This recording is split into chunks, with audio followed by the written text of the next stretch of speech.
Hello, and welcome to episode 54 of Snap on This, a Marvel Snap podcast. This week's secret homework, make high voltage fun. I'm your host, LaurenWhatevs, here today with my usual lovely, delightful co-hosts. First up, Ben, how was your week in Snap? And keep it snappy. Well, my week in Snap was pretty good. I had a lot going on in real life this week, so I was a bit busy. I mostly just had time to play high voltage. I wish I had had more time to play ladder and stuff, but since we're treating high voltage as very fun this week, I don't miss playing real Snap at all. But when I did finally get to play some real Snap after I got Airwalker, I played some Surfer and stuff. There are some other... I'm actually excited to play a deck that I did not... I'm excited to play somebody else's deck, which is a little bit unusual. There's a Cosmic Ghost Rider deck I would like to try, but I can't tell you about it yet because I don't know if it's any good. That's right, I did get Cosmic Ghost Rider. We'll get to it later. That's not an endorsement. That's just we'll talk about it more later. But yeah, I had a fun Surfer deck. My phone doesn't want to show it to me because Snap's been weird since I tried to open it. But anywho, I will tell you what's in it. It started out with Toxie in it, and it doesn't still have Toxie in it because, wow, I think that card is just not doing a good thing. I've played so much Toxie lately. Well, I hope she's been working better for you than she was for me. Yeah. Because mostly she was... I planned for her. Getting, I thought I did too. But I just... And she still works with Jeff, which is really fun. Oh, I suppose she does. Maybe I'll try it again with Jeff in the deck. Because, this is a deck where Jeff could go. That's what I need is a cute little baby land shark to distract her. Works out. Here is the current version of the deck. It's a little Surfer thing. It's got America Chavez. It's got Surge. It's got Mr. Sinister, Merlin, Brood, Captain Carter, Human Torch, First Steps, Red Guardian, Silver Surfer, Hope Summers, Absorbing Man, and Gwenpool. So, sorry that took so long to pop up on my phone, but it finally did. Other than that, in my week, I did some more streaming, and I would like to give a shout out to one of our listeners who popped up not once, maybe even 2 or 3 days. Evan G. Brown, you are a winner and a champ, and thank you so much for popping in and watching me play the games and stuff. It's nice to have good company and all that. Other interesting things about this week, not exactly Snap related, but last week we watched Eyes of Wakanda, and there was 1 thumb up, 2 thumbs up. I was really on the fence there. I am retracting the 2nd thumbs up that I gave the first episode of Eyes of Wakanda. It's a 1 thumbs up episode of television, and I am giving that thumbs up to season 14 of King of the Hill, which turns out to absolutely rock. I'm a medium King of the Hill kind of fan. I like good things, and King of the Hill is a good thing. And, but the Hill family was not near and dear to my heart or anything. So I was a little bit surprised at how happy I was to see them again, and how much I wanted them to be well and stuff. And it's a really good 10-episode season of television, and it's very sweet, and you hope. I don't know. I like the characters a lot. I'm rooting for all of them. I like Hank. I like Peggy. I like Bobby. I like all their friends and neighbors and stuff. And it's really a good season of television, and it moved me emotionally and stuff. I relate to the characters. All of them a little bit. I'm a little bit of a Hank Hill in some ways.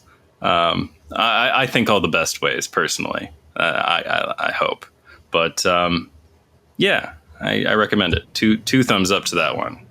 better than episode 1 of Eyes of Wakanda. I'm glad you're enjoying it. I don't know if I've ever seen a single episode. How not? It was like in syndication for so long. I had this same response. In my house growing up, we couldn't watch that. We couldn't watch Simpsons. Yeah, we were. I wasn't allowed to watch Simpsons. I could totally believe it. I also grew up in a house where we couldn't watch Simpsons, except my parents wanted to watch Simpsons, and then eventually, when I was preteen or whatever, then we all watched The Simpsons together on Sundays. And see, my parents were like, we've never watched King of the Hill. And I'm like, how the hell not? It was on like right before and after a million shows that we watched on like Sundays every week. Like it was on the same block of programming as The Simpsons and Malcolm in the Middle and Arrested Development and shit. Like, how did you not watch any King of the Hill? Like, I was there. We definitely watched some amount of King of the Hill. Like, I don't know. Anywho, point is, I wouldn't say that I've seen like more than 20% of episodes of King of the Hill or anything, but it's still like it was meaningful and good to check back in with these characters. They're written with a lot of sensitivity, especially in this most recent season, and I just maybe there's some things about it that are like, don't you just wish that people were like this? And sure, yeah, I don't know. I think it stays on the right line, or on the right side of the line. It's sweet without being, I don't know, whatever the thing that's past sweet is. What one worse, treacly or something. I don't know. Saccharin.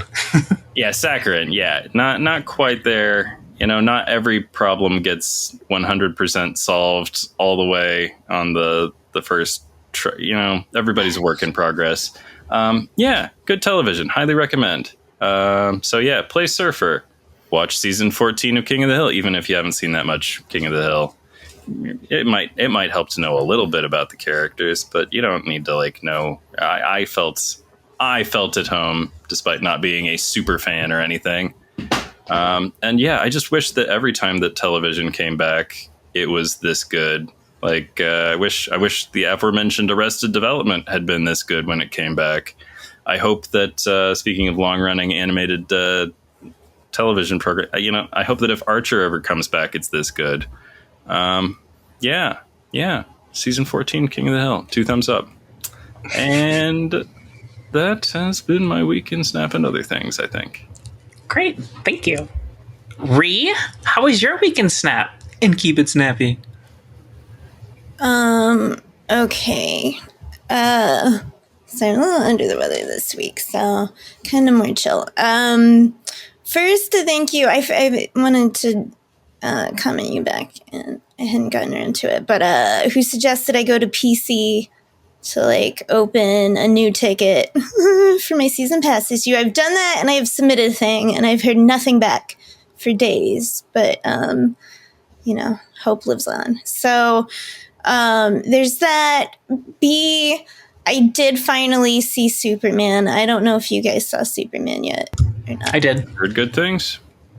Okay, you haven't seen it though, Ben? Nope, I have not. Okay, then well, I guess spoil it. I do not. It's fine. No, I was like, well, maybe we will discuss it in outro if everyone has seen it. But otherwise, I've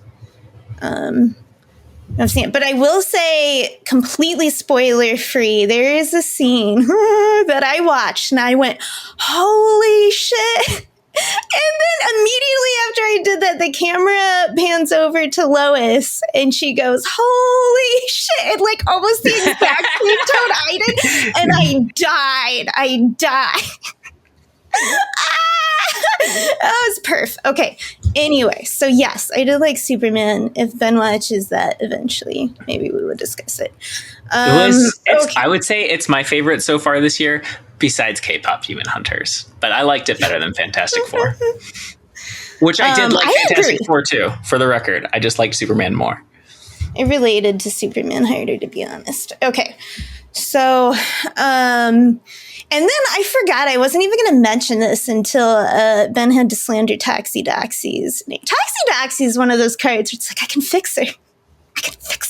That's very much the energy. Yes. Yeah, but you you just have to know. It's like a cat. They're like, you can't train the cat. You have to fix the environment of the cat so the cat feels safe. Same thing with Toxie. Okay, so I did, because I had been meandering. I didn't have a, like I said, I don't have a comfort deck. When I didn't have anything I was psyched to play, and I start looking among my decks, like, what have I not played? What do I mess with? And Party Buffs is kind of a home for me, I like buffing cards. And so I came back, and I'm like, that's, Toxie,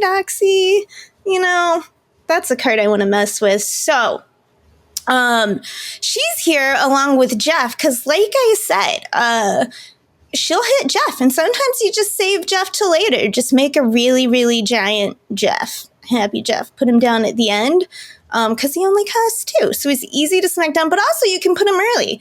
If Toxie hit other things you would play, Jeff can go down there. And then this is like the thing that you're most likely hitting with Toxie, though, is all the 4 costs in the deck. Because I have a lot of 4 costs, and that's great. That's perfect, because I didn't want to play them till turn 4 anyway, or sometimes turn 6.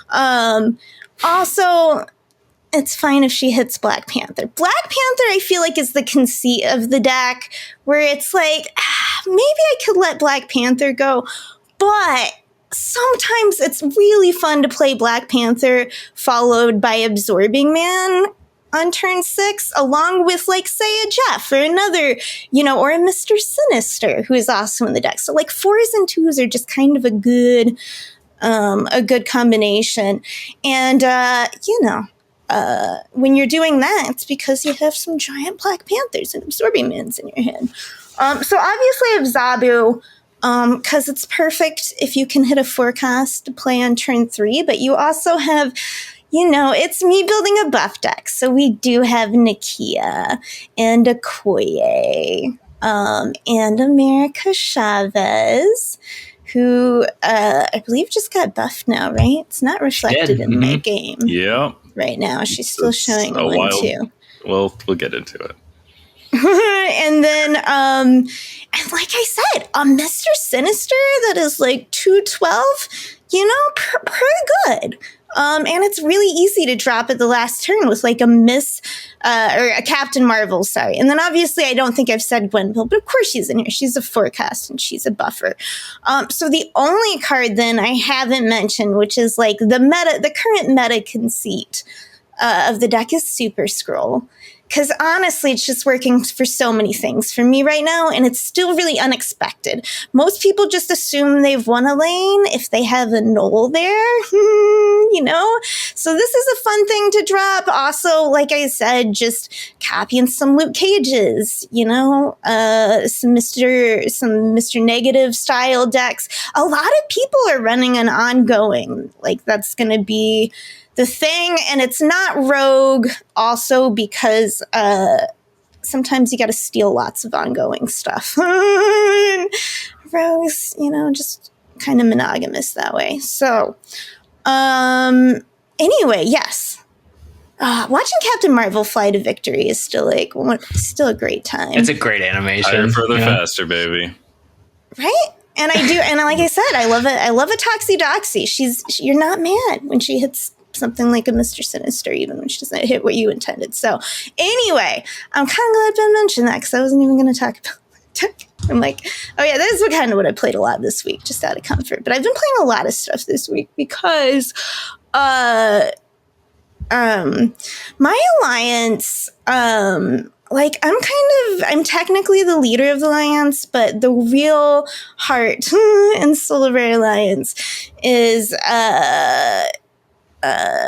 freemium is their handle, because I have been struggling all this year to keep up on stuff, and he's always the one to go in and be like, hey, remember this, here's this promo or something, or sharing stuff, keeping things alive, which is and he's also just a really kind and thoughtful person. He's always donating in events, usually when I'm too burned out and tired and I should, but Why practice what I preach when I could sleep instead? Anyway, and he'll be out there like donating bubs or whatever the thing is. And I don't know if this is affecting a lot of people out there. It kind of sounds like it is, but like it's getting harder in alliances, you know, as the game gets longer, as maybe, you know, some of the playership is going down a little bit for alliances to keep up and getting the weekly rewards. Like, I know my own alliance, like, I have some friends who, like, they don't play every week, and sometimes it's a while. Now it's been a while. And it's harder to get there. You want to like kick people who like are in and out of the game, you know, that's like not fun. Like, especially if they're your friends, you want them to have a place to come back to, if and when they come back. So, I did happen to see, despite my general struggle to keep up, Freemium had posted like, hey, so, you know, despite already like leading our alliance board, he's like, I'm gonna go for the PMV, you know, just saying, just gonna make a stab for it. And so, you know, the only thing I could do when I saw that, of course, was post back with the gif of Samwise Gamgee running into the river after the boat. Like, no, I'm coming with you. The two of us, we're getting that PMV. We're making it. I don't think I could carry freemium, even though I've been doing a lot of push-ups. I don't know. Freemium could be very tiny. I doubt my inability to carry anybody the way Samwise can carry, like, you know, Pax and Frodo. Or Mr. Frodo. Literally everything. That's what I'm saying. I was like realizing as I was talking, this was making, you know, implications, and I just meant to say that I'm weak. Unlike Samwise, I do not mean to compare myself. You know, I wouldn't dishonor Samwise in such a way. Anyway, but with that attitude, it was the perfect week for high voltage, because I basically went through in the span of 24 hours. In comics, they like to do a lot of kind of a trope of a way that you'll see them open comics a lot is would be like Monday, Tuesday, and it's like them fighting, you know, the superhero fighting like some big monster. And then Tuesday, it's a different thing. And then Wednesday, it's saving a squirrel in Central Park. And then Thursday, it's trying to have dinner, but then having to save the city, you know, just like a montage, just so how like these big epic things every day. And I basically had that where it was like, oh, I'm playing this like no Killmonger squirrel girl, like kill a bunch of one costs to do the like destroy 6 cards, you know?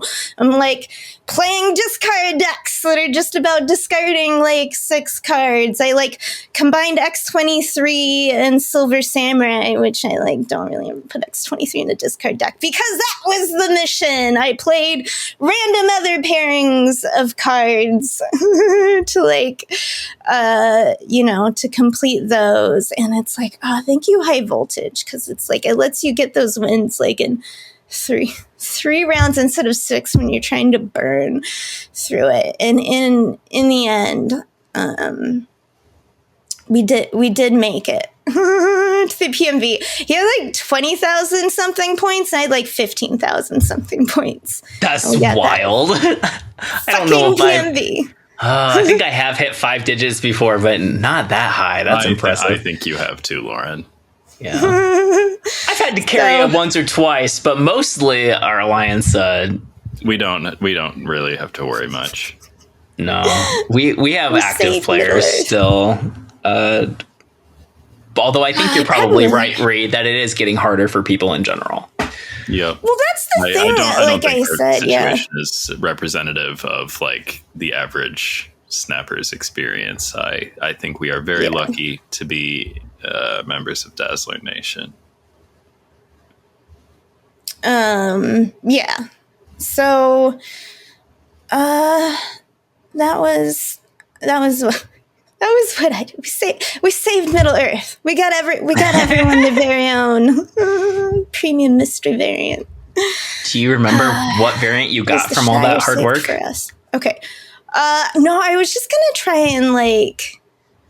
I know I screenshotted it. I was like, I should have thought about this ahead of time and pulled it up. It's okay if you don't know. It's just funny when you grind out for a PMV and then you end up getting like a baby. I was gonna say, was it a pixel? But it couldn't have been, right? Because it's a PMV. Right. It can't be a pixel, but it can be a rare. In fact, it's like it often 3/4 is. of them. Yeah. It was negative space Iron Man. And it's like, I got other Iron Man. I got other Iron Man on the fire, to be honest. It's all a matter of taste, but not for me. No, like, it's not even bad. It's just like not my favorite Iron Man, you know? And everyone knows the negative spaces don't split well. Do not. Yeah. Anyway, okay. Cool. Well, that sounds like a quirky weekend snap, and I agree that is one of the good things about high voltage. It does make missions and bounties much easier to knock out. For sure. Hey, I don't know. There only some of them. The bounties that I usually contribute quite a few, and my favorite bounties to pick are things that you can't do in high voltage. I'm out here moving 5 cards in a game a lot. Doing Heimdall can do that easily. Come on. Moving cards, Ben. Why would you? What? I don't think you want to play Heimdall in high voltage, but maybe I'm wrong. You don't have to win. You just have to move the cards. I want so we were much told to make high voltage fun and to like get invested like personally and stuff. I was gonna play high voltage to play high voltage. Wait, let me tell you how I won with Heimdall and high voltage, because I remember this win. Because I put together a deck that was all 6 cards for doing a play 6 cards bounty. So it was all 6 cost cards. And then I surprisingly won a lot. Because one, if you play nothing the first turn because you couldn't afford it, because you only had like 3 or 4 energy, you can definitely play that Infinite next turn. There's 20 power that beat their little like ding, ding, ding bullshittery, because you know what they're not going to do with Infinite? They're not going to Shang-Chi him. So it actually, like, a deck of all 6s worked way better than you thought. And this wasn't the only time I won, honestly, even because of Heimdall, but it's the funniest, because they leader copied my Heimdall and sent all of their stuff over, leaving me to win. It was glorious. Anyway, so yeah. Have some fun with Heimdall and high voltage. Anyway. All right, sorry. Continue. You're fine. That's awesome. That's a great way to win. I guess I'll take my weekend snap. I tried I don't want to spoil the secret homework, and I don't want to spoil Cosmic Ghost Rider yet. So, like, I played high voltage until I got Airwalker and not a single time more. Yeah. But I did do my secret homework before I hit Airwalker, so yes. I tried to make it fun. I did finally land my triple doubling with Frankie Ray. That was very fun. Using both Symbiote, Spider-Man, and Zola to reset her. Made some big old Frankies. Actually, they were symbiotes at that point, but they had Frankie's ability. Yeah, I'm happy to move on. I'm working on a different one right now. I'm working. Oh, I have one thing to say. That was kind of fun. I ran into I'm grinding out a clip trying to play 11 cards at the same time. My record is 10, but now that I have Kid Omega, I think I can do 11 because I can clear out, I can like use Kid Omega on Carnage or Venom or whatever to leave my board on turn 7 with only Sarah and nothing else. And then I can play 2 Mysterios, 2 Hitmonkeys, and some other stuff. That's what I'm trying to do. I ran into somebody who was playing my clip deck for nice. Firelord. And it's like, it's been so long since I ran into somebody running one of my decks, partially because I don't really I don't share competitive decks anymore. And I know there are people who take the silly clip decks and try to have fun with them. And some of them are semi-viable, even if you're not going for the full big combo.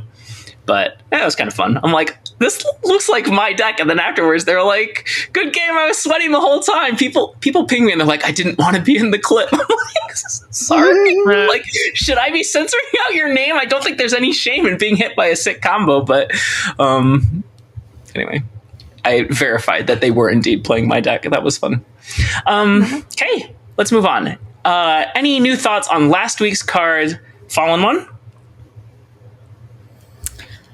Where I saw it was like generally, yes, like when they got like a 5/15 or whatever out, you're like, and you see the number of cards in their hand, you're like, all right, I'm out. You know what I mean? But a lot of times when I saw it coming down, it was like a 5/7, and it's like, okay, one more energy is good, but I'm not like, you know, I'm not that threatened by it. If it's a 5/7, then they're at 8 energy the next turn, right? Yeah. Yes. But still. That's way Oh, really? I yeah. misunderstood that. I didn't even pay attention. Okay, so they were actually running with more energy than I thought. Yeah. Yeah, he sets your max should have been energy. slightly more frightened. He sets it, but you still get one more the next But turn. it sounds like maybe you shouldn't have been all that frightened because it sounds like you win anyway, right? I don't know. Yeah, I mean, mostly, but it's good to know. No, it is good I think you're actually, very like, careful with adding up. Yeah. Yeah. To your point, I think, and I don't remember if I said this last week. I know I said it before he dropped. I think he's more of a Mr. Negative than like a Sarah. Like in some ways he does the Sarah thing, but I think he's more like a Mr. Negative where like if you pull him off in a big way, your opponent's just going to retreat. Cool. Good job. Okay. Firelord. We could put him in either section this week. I think we should talk about him because we didn't talk about him last week. He had just barely come out. 4/6 on reveal, revive one of your discarded or destroyed 3-cost cards here. Did you get him? I did. I haven't had time to play him yet because high voltage and all that. But also I didn't have an immediate plan for what to do with him. But I will give him a shot at some point. I was intrigued because I had gotten to the point now where I didn't have 3 Series 5 cards and I didn't have 3 Series 4 cards, and I had some tokens. So I was like, I'm going to open up one of each, and I'm hoping for Frankie Ray because I want a Nomura. I want to do a little more action, and I would love either Firelord or Red Star, the discard one. Redshift. Redshift. I'm not familiar with the character. Okay, so of course I rolled Cosmic Ghost Rider, Terex the Tamer. So no, I haven't gotten to play Firelord yet. Oh, good. I did 2 clips with him. I saw people trying to do cute things with him, and I kind of mostly thought that they were too cute. My thoughts on Firelord is not good if you're, and really the same for Airwalker.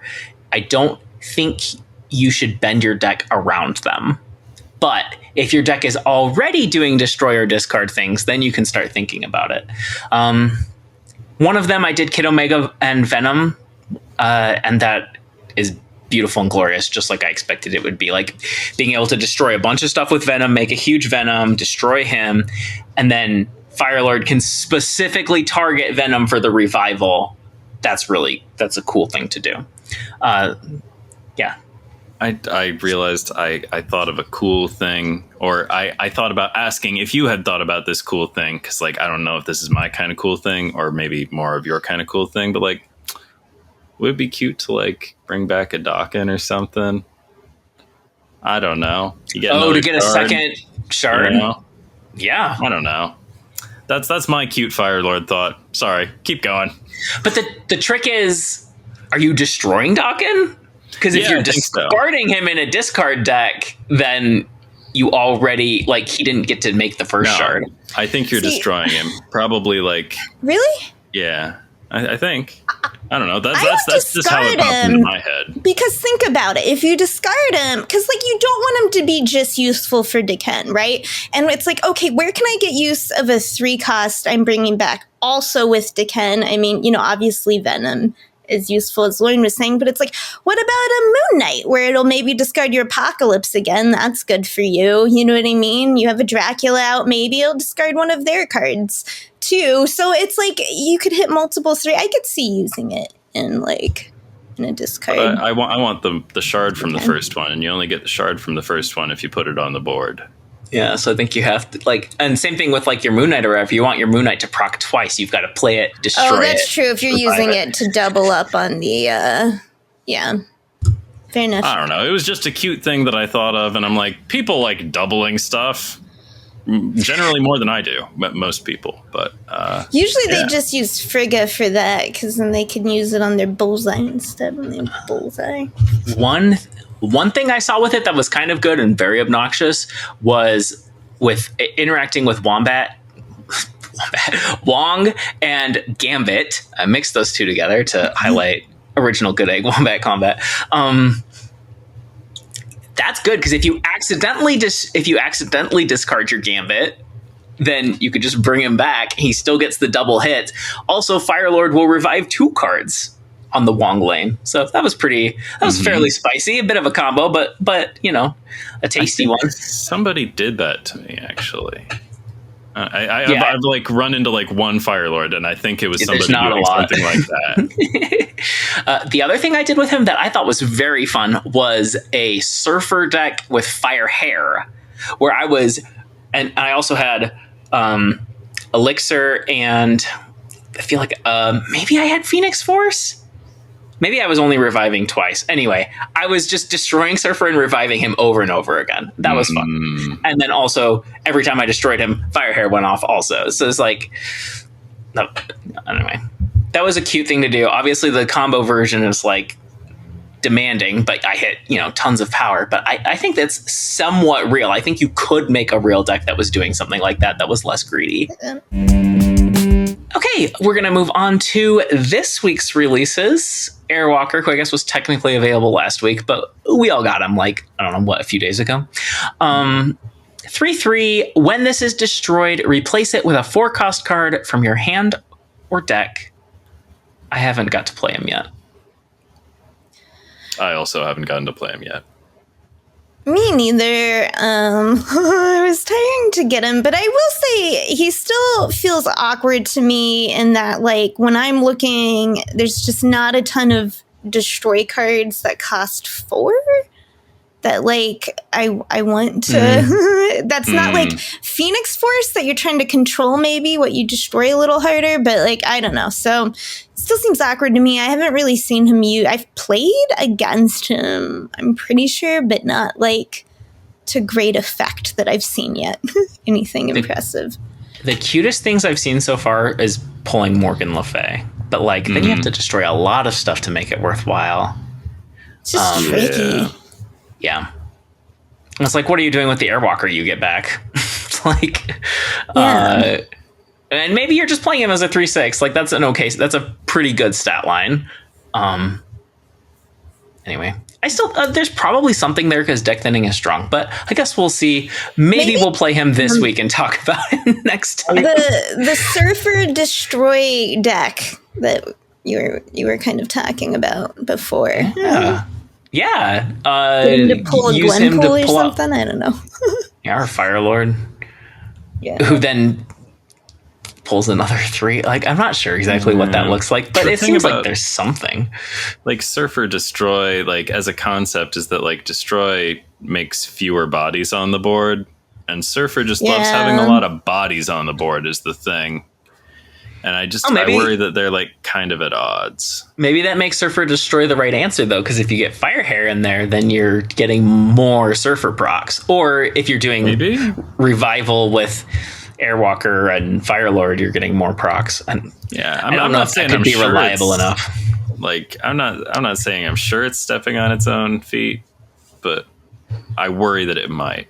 Also, every time I see somebody play Airwalker, I think to myself, there's such a thing as too much horn talk, and a fellow ought to be fucking aware of it.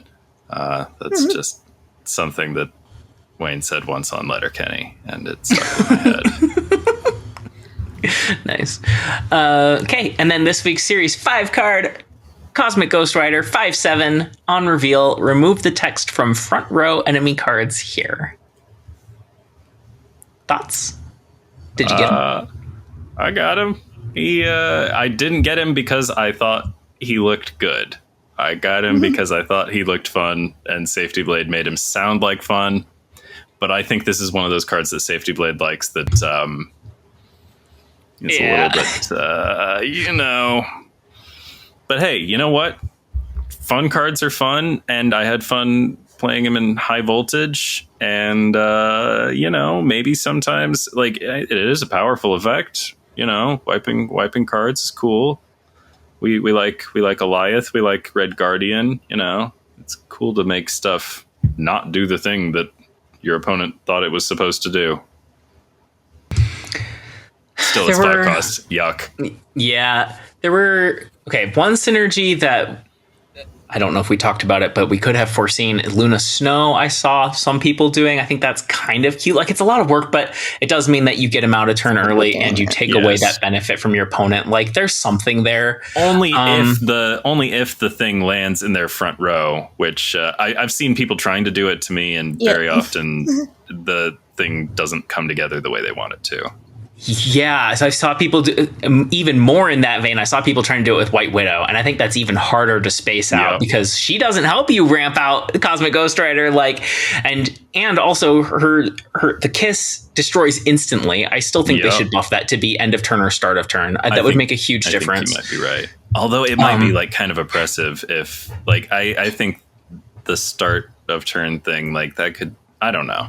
I could see that maybe making her too good again or something. I don't know. We'll make it end of turn. I think either way, at least then on 5 you can play White Widow and Cosmic Ghost, or not Cosmic Ghost Rider, Red Guardian, which that is overly cute, but at least it's something you can do with her.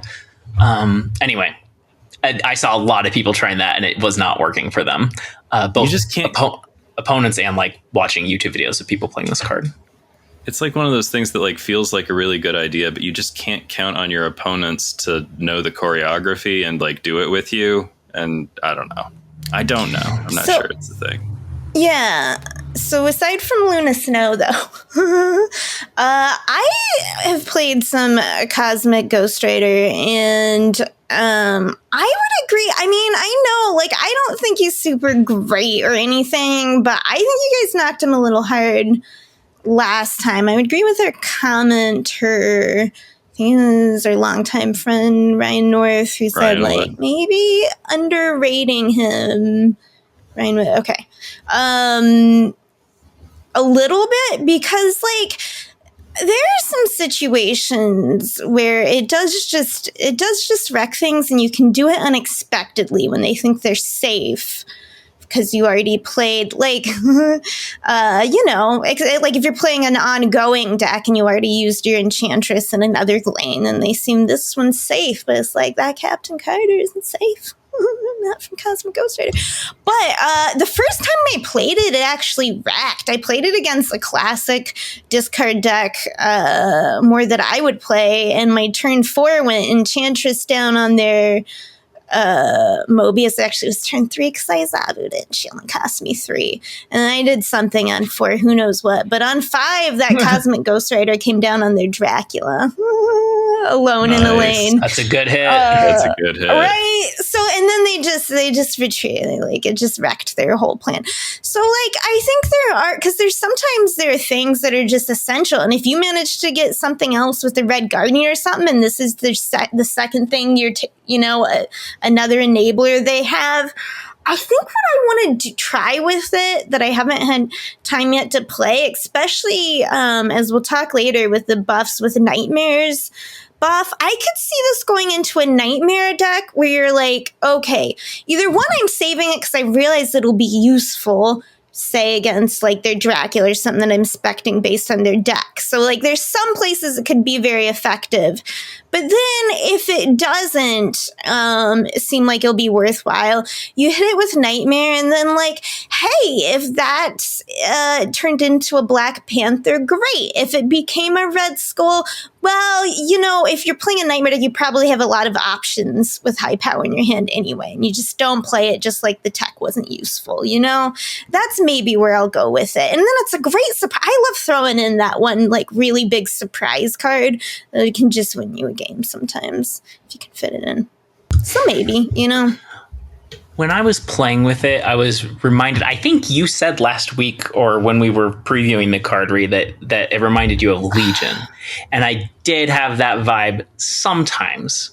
And it's kind of like what you were just saying, Ryan Wood was saying. It's like, yeah, sometimes he just wins you games. That's true. It happened to me once in all the time I was playing him. Ryan North is a comic book writer. I'm like, where am I getting I that totally name? understood. I totally understood the mix-up. Okay. I've been reading a lot of single comic syllable, Probably a listener, surely. a word on a map, I might be judging, and in fact, I'm sure I'm judging him too harshly for the fun factor. Like, when Legion wins you games, it's way more fun than when Cosmic Ghost Rider wins you games. And I feel like you can still sometimes do cute things with Legion, even when it's not a game winner. Whereas Cosmic Ghost Rider, when he's not a game winner, I'm just, why am I playing this 5/7? Like, there were often times when he just sat dead in my hand. I did not like this card. But I can see an argument that like he's in the same family as a Legion or a Lady Deathstrike, and hey, they all have the same stat line. I hope this card turns out to be bad. And if it does, I hope they don't buff it. Like, I don't want this card to be prevalent in the meta. I want it to be there as a release valve, and that's it. Like, it's not a fun card to play as or to play against.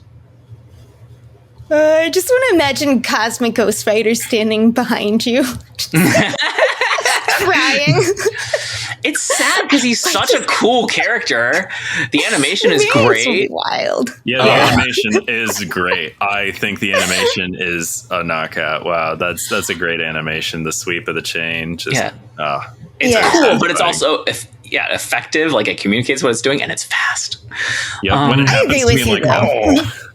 I even like it when it's bad news. It's a great animation. And this card shipped with it. This card came out, it had an animation. Very good. Good job. 2 synergies I saw that I didn't think of. One, Killmonger, because then you're clearing out things on their front row to hit better things, you know, in theory. And the one that I tried, I played Ika's Scream deck. And the idea here is if you're moving cards around, again, you're rearranging their cards, so hopefully you're putting better hits out in front. It was okay. That's not a and bad maybe idea. I just don't know how to play Scream, but I don't know. It's pretty typical Scream deck besides the Cosmic Ghost Rider. So I'm not going to explain the whole thing, but I'll put it in the show notes. Okay. Up next is when we would do our vibe check on next week's cards, but next week starts a new season, so we're just going to go straight into season rankings. Do things a little bit out of order today and see how we like it. Okay, first up, our season pass card, 3/3, actually 3/2. 3/2. 3/2 at the start of pre-nerfed. At the start of each turn, give all cards in your hand +1 power if you're winning here. Otherwise, move this to another location. I know pre-nerfed isn't exactly true because she was never in the game to begin with. It always makes you wonder, though, like, did they find something in their testing? Or is it like a response to how the players are vibing with it? Like, well, let's also consider like Fantasticar, you know, last month or whatever. Like, it was 4/6 the whole time. Then they gave it an extra point, and now they're taking 2 away. So I'm not sure they really, you know, let's not give them more credit for their analysis than they maybe deserve. I don't know. if you haven't listened before, when we're ranking these, we're going to give them between 1 and 4 points. You can think of that however you like, thumbs or stars or whatever, or hate it, don't like it, love it. However you want to think about it, that's how we're rating them. Something simple like that. And we'll do a rotation. And I think, Ree, I'll have you do this one first so that Ben can talk about Sparky first. Oh. Okay. Should I read? I already read the card. Yeah. There you go. Just tell us what you're thinking about Viv. So I give her 3 stars. One, I do really love the character. She was created in the often recommended Tom King's The Vision series. I want to even say I know it's from 2015, but I'm not sure. I think you might be right. Speak things I'm not 100% on. And she's just a real fun character. I think she joined the Champions and stuff. Like, she's still around doing stuff, being a fun robot character, teen girl. So already I'm kind of like to like her. And look at her. She moves. I love a card that moves, that gives me reach. You know, I'm always trying to include at least one reach card in my decks. And, you know, and she buffs. So, like, what's not to love? Obviously, you want to build around her a little bit, and that you're hopefully looking to get some early prio, because she doesn't have a lot of power on herself. But I'm excited. 3 stars. Great. Ben? I would just like to say that Ree was totally correct. Tom King Vision. That's 2015 to 2016. So Ree knows her stuff, as if we had any doubt. Anywho, knowledgeable in a vast array of subject matters. Anywho, I guess what I'm trying to say is, wow, this really sucks for Nakia, huh? Yeah. Like, can you imagine if this were a 3-3 also? Just like, yeah, like they just, it's a bummer because, you know, people like Nakia. I like Nakia. Like, you know, I like her. You know, this is just sort of sad for. You're not wrong. Yeah, I don't know. The card seems real strong. I think I'll give it a 4. I confess I gave it that number back when it was a 3-3, but Hydra Stomper loves this. Craven loves this. This is just a good card that makes numbers high and moves around. And here's the thing. Moving around is kind of its own reward. Cards that move around are better than cards that don't move around. Yeah, it seems very exciting. Probably going to be all over the place. That's my prediction. To me, she feels like a card that... I don't think this text is good text for a season pass card, but I do think the character leading the season, like, I think that makes sense. You know, she's recognizable even to people who don't recognize Viv specifically. They can connect her to Vision. Mm-hmm. She doesn't feel... I'm reticent to compare her to her old version, right? 3-3, or like when she was end of turn. It's like, that was very strong. Just the fact that she could move to another lane if she were losing at the end of the game, like, that's just, or at the end of the turn, that's a strong thing to do. And so I think it's probably that wise. Could also be a thing that loses you the game, though. At the end of turn, you're already losing that location, right? Yeah, well, it would be you pretty move somewhere that you're losing, maybe from a lane that you were winning, and then she doesn't move if you're winning. Or okay. I may have misunderstood that. Anyway, she's changed, so she's start of turn now instead of end of turn, and I think that's probably a good change. And it does mean that, like, on turn 6, her ability buffs your cards, so like the number of buffs is basically the same. I don't know. Okay, so power she's on a bunch of winning location. I'm so sorry. I think I was thinking about this all backwards. Still 4. Yeah. It's still a strong thing to leave a losing location on the last turn. Like, you just hope that she moves to your other location that's weak instead of your location that's strong, right? Like, and also her just moving means Hydra Stomper gets another tick up. Like, you know, she can move to a Craven lane. Yeah, I've played more moves since when we started the podcast. Same. Ben has rubbed off a little bit. The Troc will follow her. Like, there's definitely cool stuff. She just doesn't feel. What I meant by the season pass thing is like the text. I don't think she's a very free card, right? Like a lot of our season pass cards are very flexible. She doesn't seem as flexible to me. I gave her 3.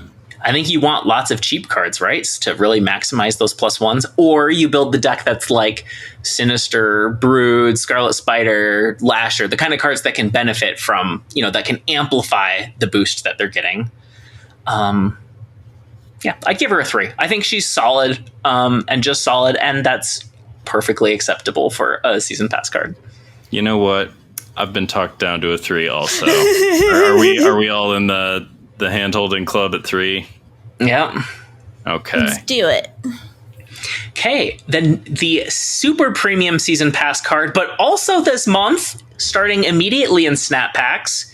However, like there's trade-offs here. It's a Series 5 instead of a Series 4, like Silver Surfer First Steps and Fantastic Car War.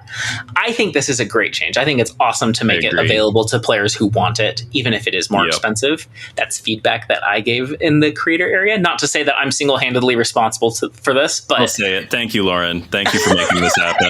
It's a good change. I like it. It's just that I can only talk about my own things that I said in that space. The rest of it's all under NDA. But I think it's a marvelous change. So just so it's clear, they are available in Series 5. Sparky is available in Series 5 pack on day 1.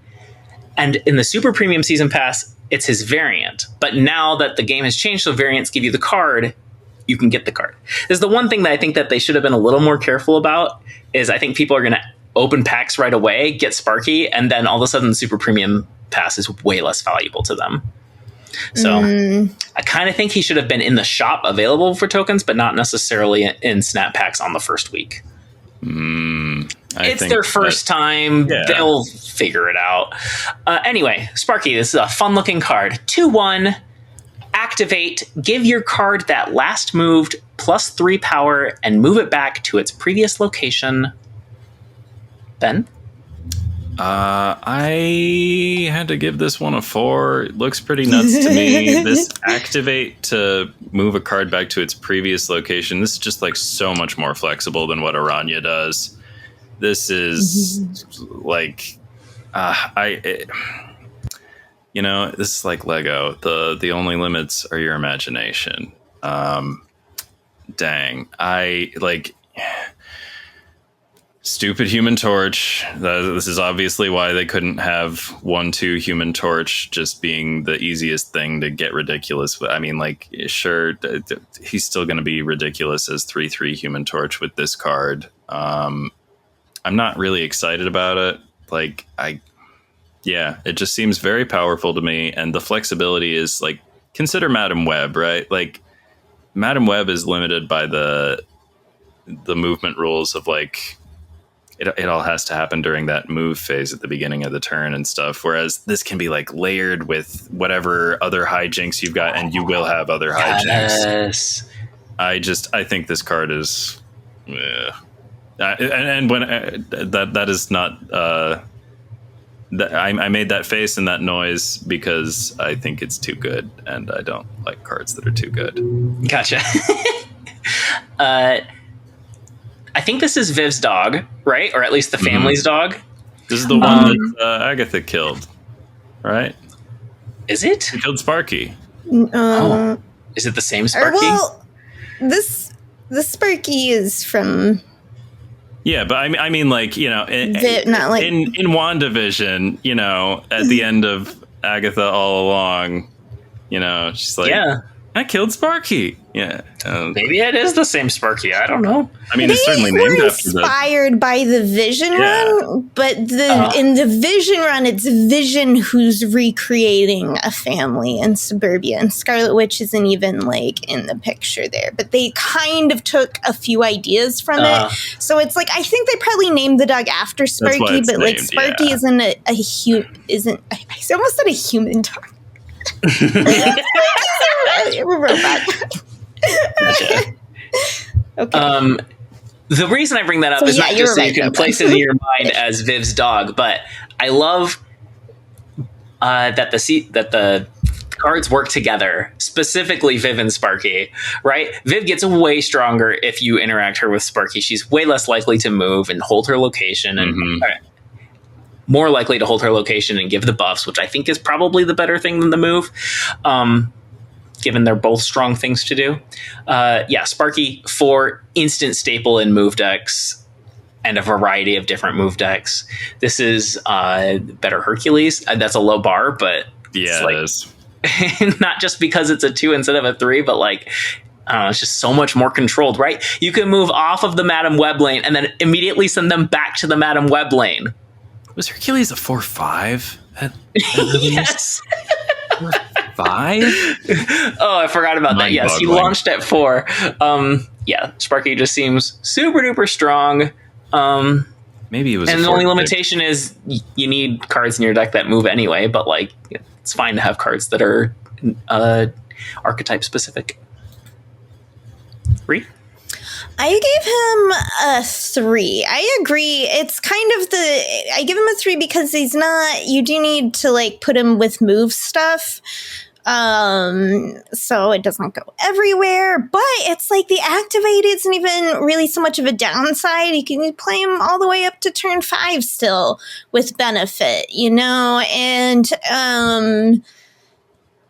obviously it's like what you want to do. It's only like kind of flaw is it's very Red Guardianable, but like once again, like having Red Guardian take out a 2-cost card, usually doesn't like feel quite so bad. So, but like you said, you're building for it. So, agree. If you're playing a move deck, though, I don't see why you would not have this card in there. Yeah. Assuming you had the card. Also, in fairness to Hercules, he did release as a 4/6, not a 4/5. He just felt like a 4/5. Okay. Next up, our first week Series 5 card that's not available in a pass. I suppose this is the downside to the Super Premium Pass thing, is there are 2 cards in Series 5 packs week 1. Moira X. 1/2, when this is destroyed, get a copy of your opening hand.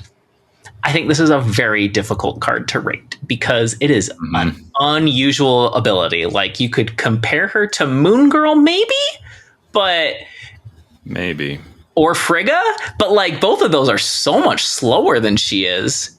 However, she does require destroy support. Yeah.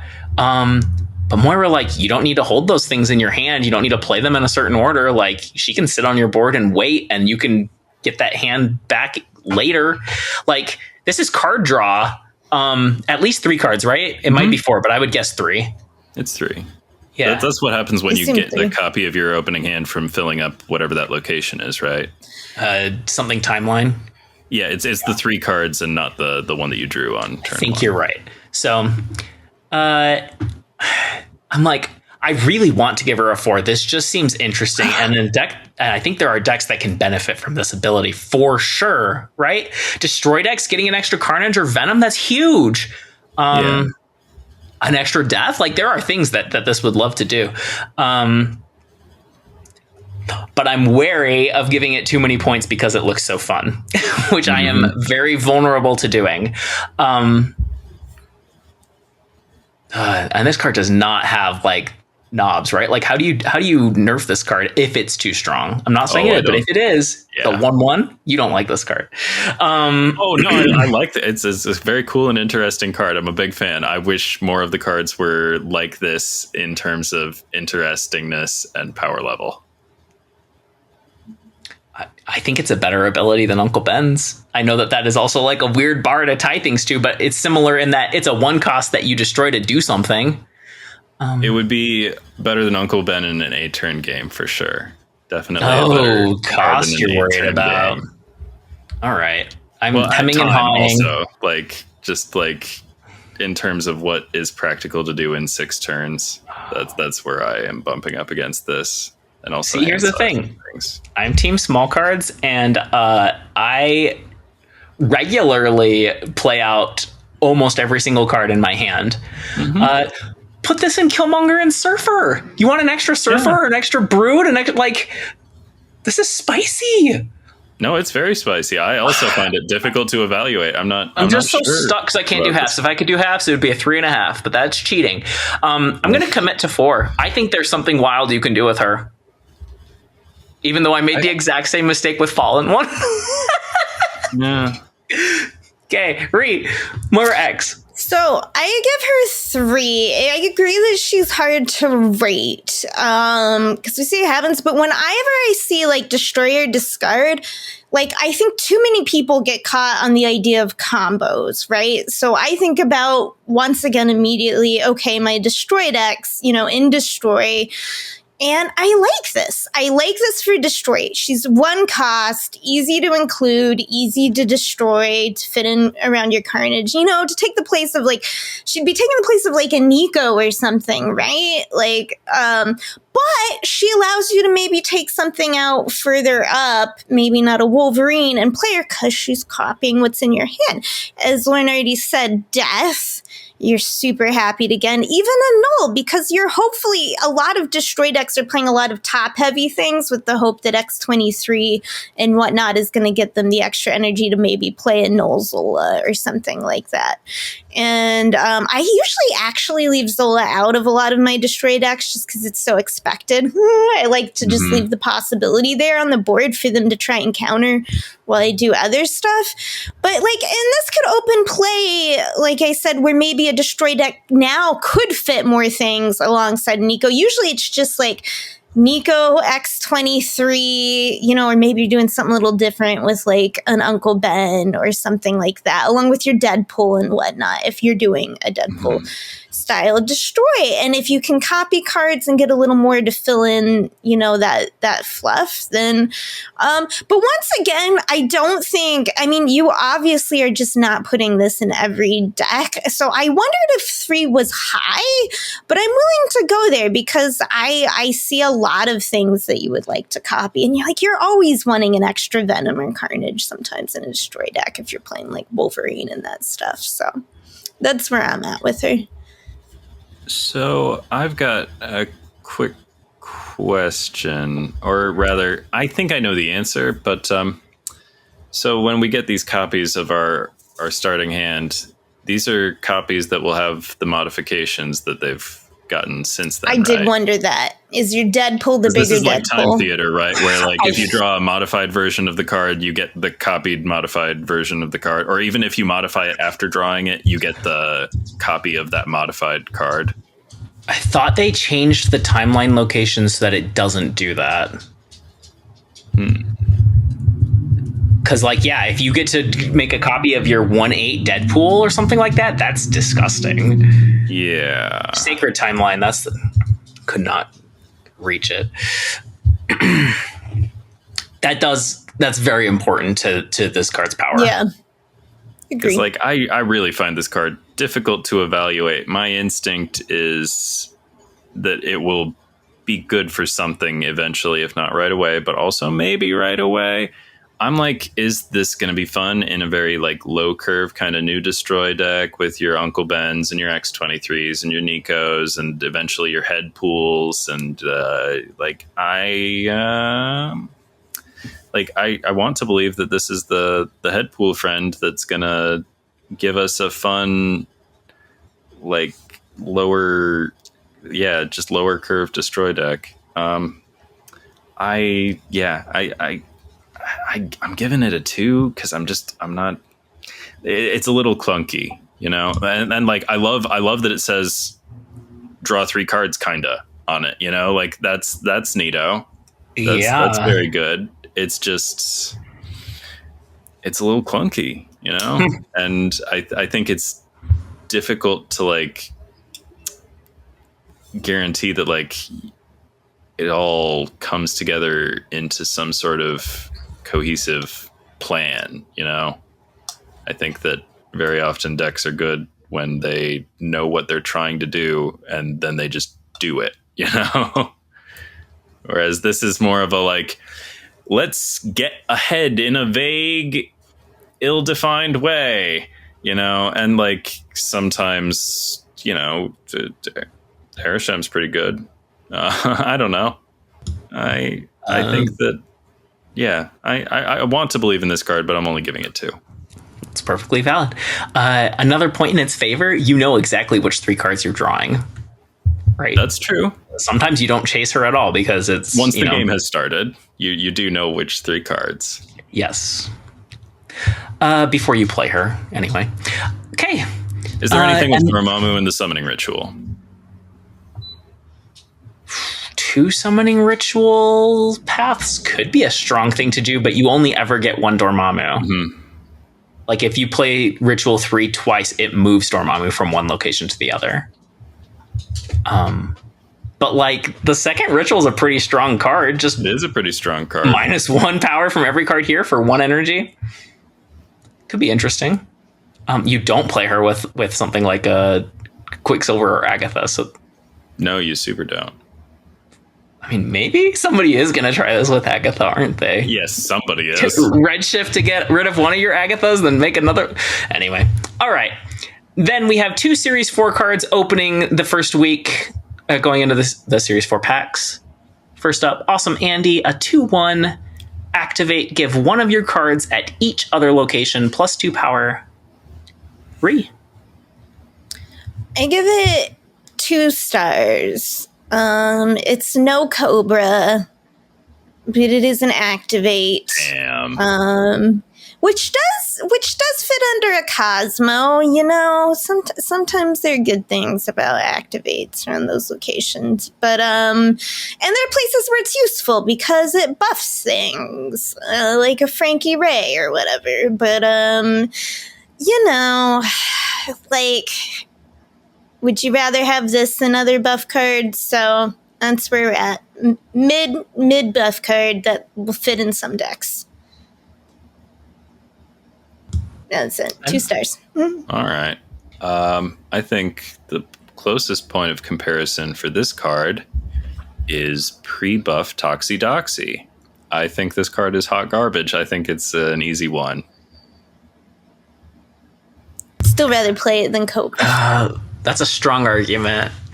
I'm trying to make my because I'm trying to make my range wider, right? Like if you make ones only the worst, most awful cards, hardly anything's ever going to be a 1. Yeah. But this is up on Toxie too, where it's like it's stuff you already played out, not stuff you might play. What happens with hand buff cards is you can't usually play out everything you've buffed in your hand. This is guaranteed to go on things on your board, but you also want it on things on the board that will benefit from Ironheart style as opposed to Domo style. So you're like hoping you give like +2 to your Iron Man and your Lasher Vision, or like Lasher, or like something that like cares to benefit from it, but it's still a 2/5 that does its thing over 2 turns. And like even cheap activates are better than expensive activates, but they all have activate.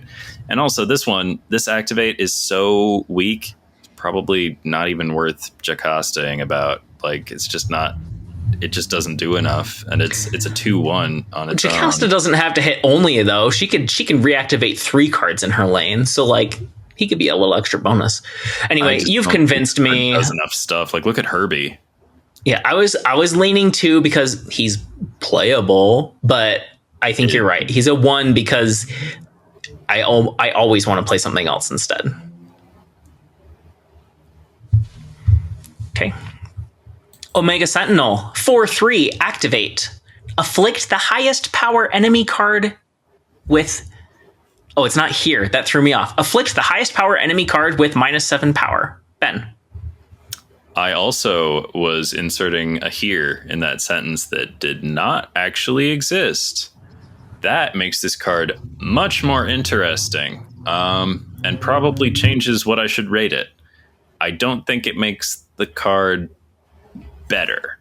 I think maybe I was going to give it, I'll still give it a 3. I was going to give it a 3 before when I thought it was all local at the location and was easier to control and get exactly what you wanted out of it.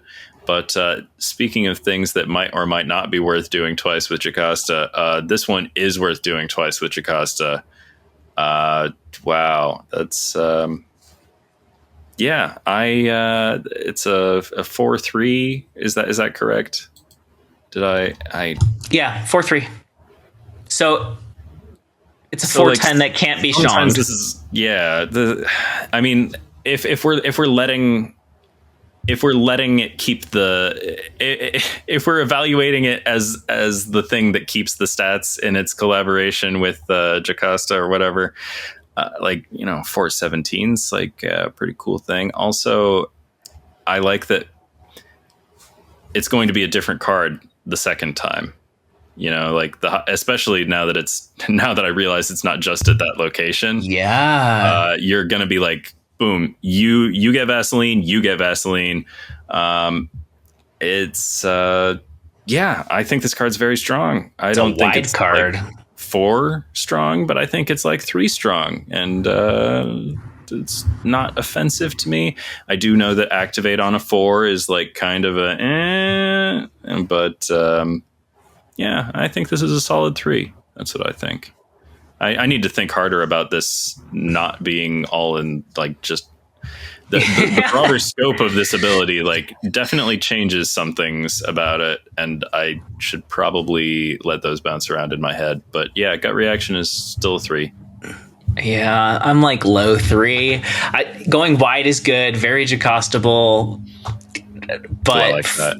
I'm trying to compare like 410 can't be shonged with 4 cost activate, and that's a which one of those messes with you more often? I think it's probably the 4 cost activate hurts you more than opposing shongs, and maybe it's because of where I sit on the bottom of infinite, but I know like Shong's play rate is always high but fluctuates. I don't know. Yeah, she's fine. I don't think she's super interesting, but I am much more interested in her now that I realize she goes wide. 3. Okay, 2 stars. I think you're a little too high with like but with Jocasta, sure, look how many things are great with Wong. It's still another card that you're comboing it with. It's a 4 cost activate, which means you have, unless you've Zabu'd it, you've got 2 turns that you can play it on it to make any use of it. Otherwise, you're really bummed to play a 4/3 on turn 6. So it's 2 stars for me. I agree that you can, in the right deck, she can do good things, but for the kind of things I'm often doing, like Awesome Annie, if I start seeing her around a lot, I'm just putting Luke Cage in a deck. That's what I'm doing. Or perhaps a Super Adaptoid. Is that activate Rogue? Yeah. Mm-hmm. Yeah. Okay. When we get to it later, when Jocasta comes out, everyone's just going to be playing like Ghost and Cosmic Ghost Raid and whatever. Just to take all these out. So I think you guys are a little hot on her, but that said, I think she's fine. You know what I mean? I think she's playable. I think she'll do really great in some decks. Okay. But you guys were really hype about, or at least Ben was really hype about Scarlet Spider. Like a card that is still around. People are still playing. I know, and it's like a card that I would sometimes. I'm not playing it in my current buff deck. It's maybe what could go for like Black Panther, but it's just too much fun sometimes to do Black Panther shenanigans. But like the 5. But like the 5, sometimes because you've buffed it up, you'll still play it on turn 6. She doesn't get better if you.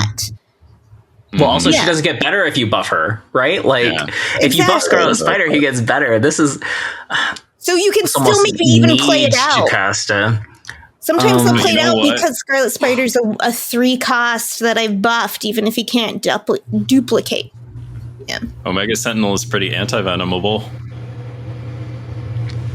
because the value is not tied to the body. But that's what I'm saying. It's you're gonna play her with certain cards and certain decks. You keep mentioning other cards that make her strong, and I'm like, whenever I talk about a card, once again, a lot of like Black Panther's pretty good on a Wong. Omega Sentinel would be great with Jocasta. That's a 4 and a 5 versus a 3 and a 4. Like, it's a different combo, and that matters. Also, you can curve right in. Like, you can do Jocasta into Omega Sentinel if you wanted to, like, for some reason, if you wanted to step on the gas in that sort of way.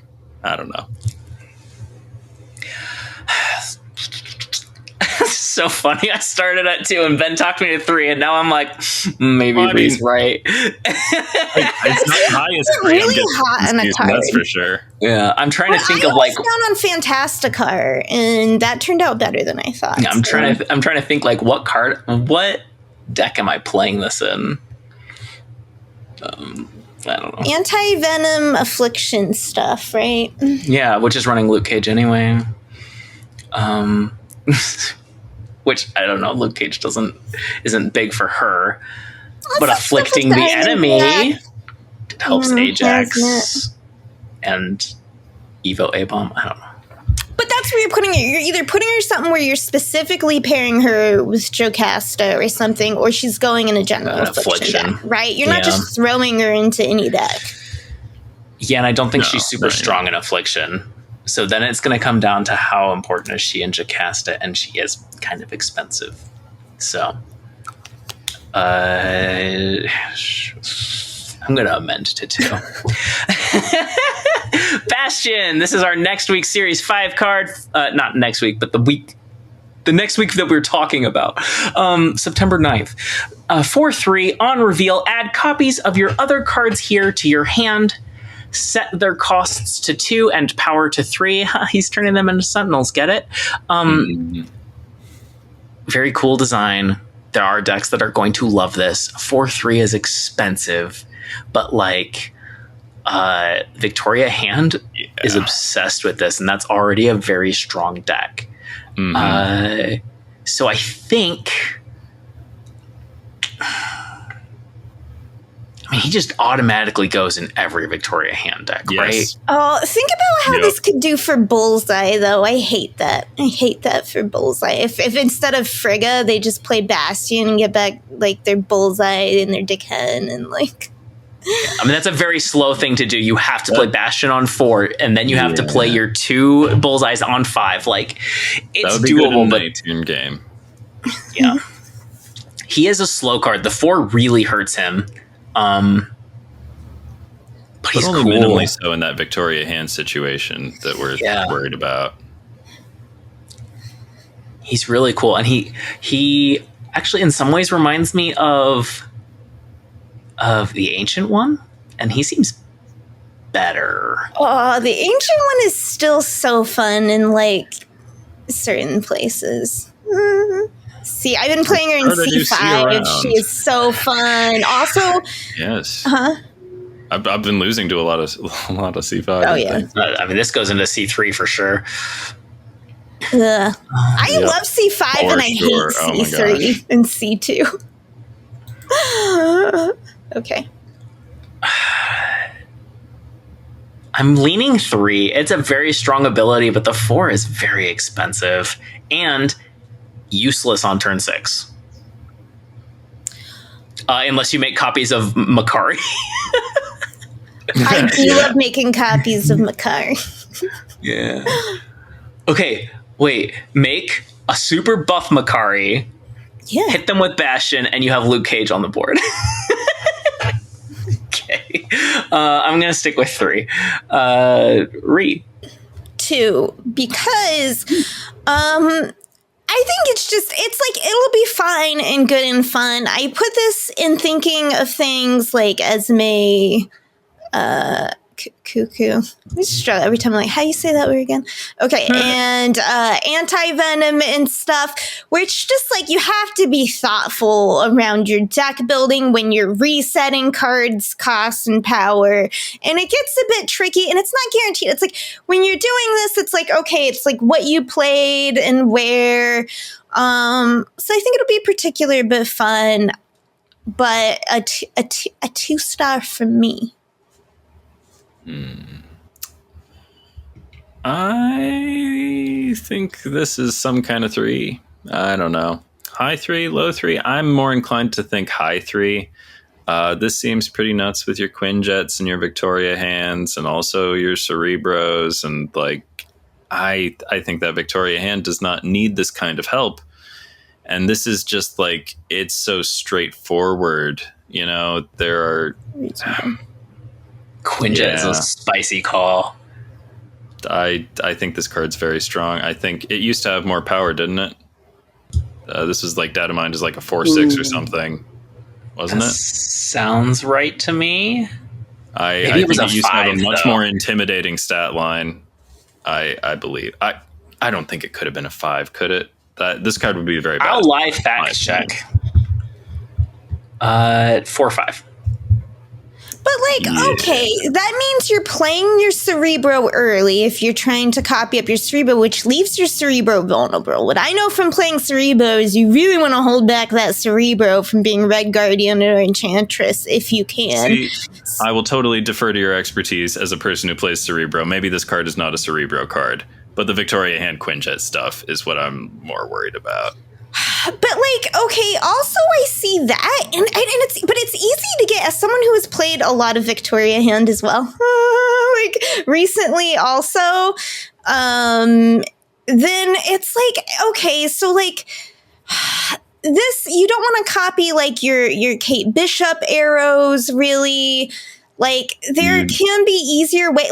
The Ancient one is a great one to play with Victoria Hand and copy all your shit onto other stuff. And it's this comes after for things I said that you're playing on turn 3.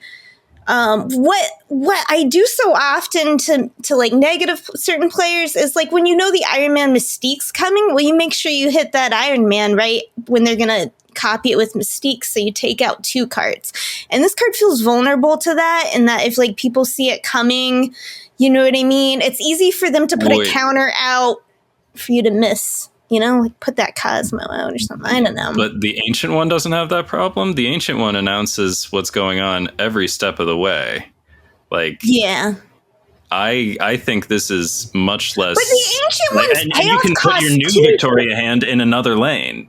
That's what I'm saying. The Ancient one costs 2 and you save it for the end, and then whether you're going to pull it off. Oh, you mean okay. The Down Mandala, you can wait until turn 6 to play Cerebro and Mandala, something like that. Right. So in this one, you're tied in. I'm just trying to point out some drawbacks. I don't think it's as free quite as you're saying, because you have to think, once again, this is setting it to 2 and 3, and then you're specifically when you do that Cerebro 3, and it's here's the drawbacks for Cerebro 3. I am not talking about Cerebro 3 anymore. You've convinced me it's not a Cerebro 3 Victoria Hand, right, with Hood and stuff. It's just what are you copying specifically beyond just the idea that it's really nice to copy? I don't know. I think there's... you could copy your Quinjet. You could copy Victoria Hand. You could copy the Hood. 2/3 Hood. Okay, but you're copying your Quinjet to play it on 5. Why wouldn't you just Mockingbird and then double your Quinjet, and then you don't have to play a second Quinjet? You're copying anything that is in the lane with Victoria Hand. Did I say different card? That's what I meant. Moonstone. I'm just saying... Oh gosh, it's probably nuts with Moonstone too. I mean, if we are doing that Moonstone on 4... But you're not playing Moonstone and Bastion on the same turn. You know what I mean? No, that's the thing. And I'd rather play Moonstone than have to play a second can be played Quinjet. on 5. Because part of the problem with Victoria Hand is you're usually filling up your lane with little cards like Kate's Arrows and stuff. So, you the benefit that Moonstone means you don't... I think that getting some 2/3s is good in a Victoria Hand deck. Yeah, getting 2/3 versions of your cards that you wanted to play anyway. It seems like all upside to me. Yeah, they end up being 2 5s, 1 5s if you have, and that's with one Quinjet and one Victoria Hand. One Victoria Hand, but that's the whole game here. We're doing it multiples. This card seems really strong to me.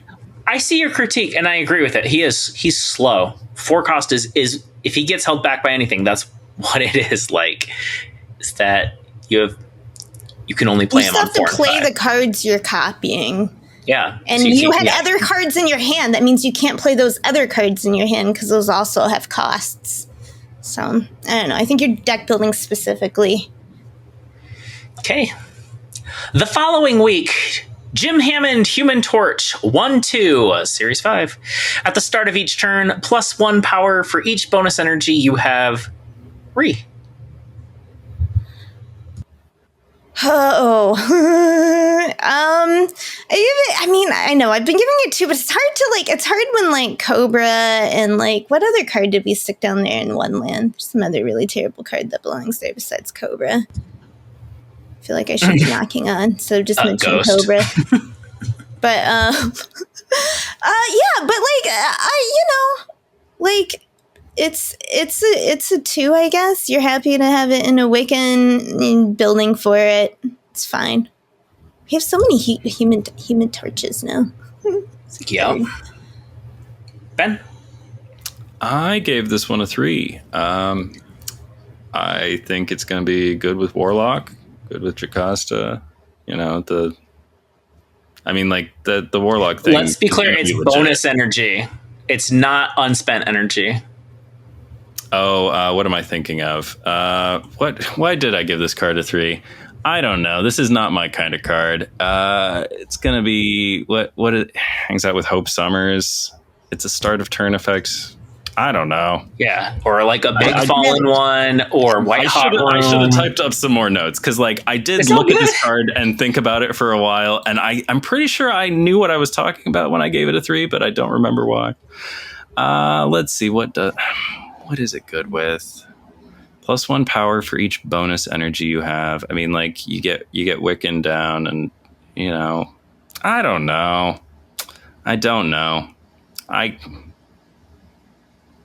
Yeah, it's not my kind of card, so it does look kind of lackluster to me. But yeah, I should have typed up why I thought it was a 3 because I don't remember. Okay. I'm giving it a 1. I can't believe this is a Series 5 card. It's very Mad Thinker, right?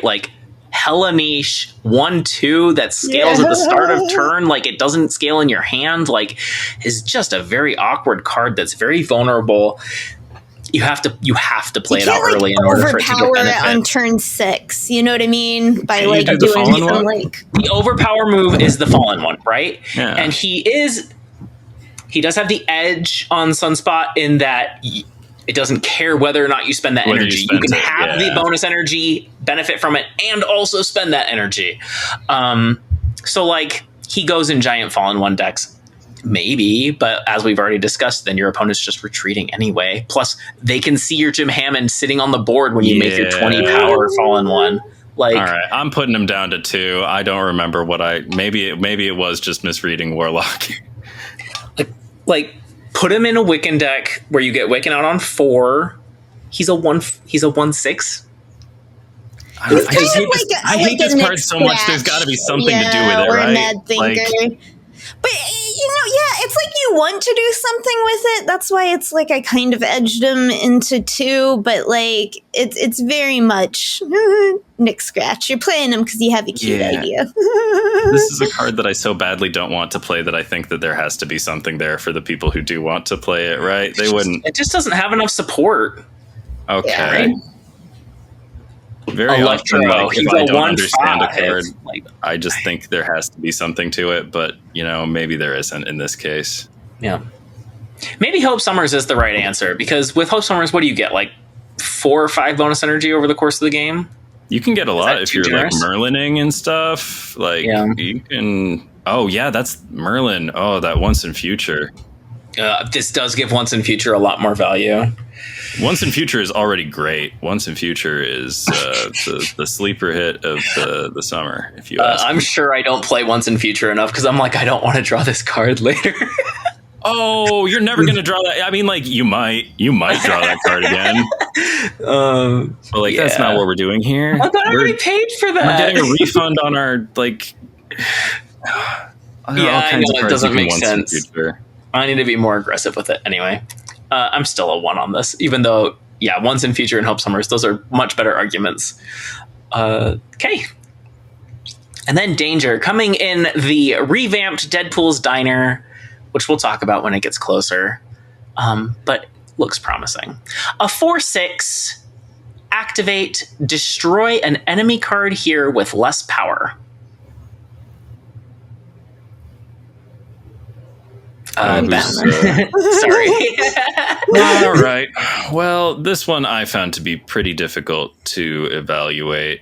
I don't love this activate destroy thing. I think like the closest point of comparison seems to be like, your the thing first steps, because that's the other card that destroys an enemy card that has less power. And also here, it's a local one, not like Omega Sentinel. So now I'm looking for the heres in all of these sentences I'm reading. So yeah, I think you want to buff it up and then like kill a big thing maybe, but you can't target it. So that's like frustrating because like you buff it up and then you still destroy the two. You make it a 4/13. It's still not guaranteed to hit that Magneto you're eyeing or whatever. Like it just seems a little dodgy. I think I'm waffling between 2 and 3, and I think this one feels like maybe, I don't know, just destroying 2 enemy cards here with Jocasta. I feel like it's probably a 3. So undecided. I've been so decisive every card. Yeah, you're killing it. Well, you're definitely, you'll be right or wrong about them, and you will have been right or wrong about them. Whereas you're right. And I mostly in my don't remember wishy-washiness. I think I've only waffled on 2. Anyway, I don't know. There's some that I'm sure about, and this one I'm not all that sure about. I think I'm going to give it a low 3.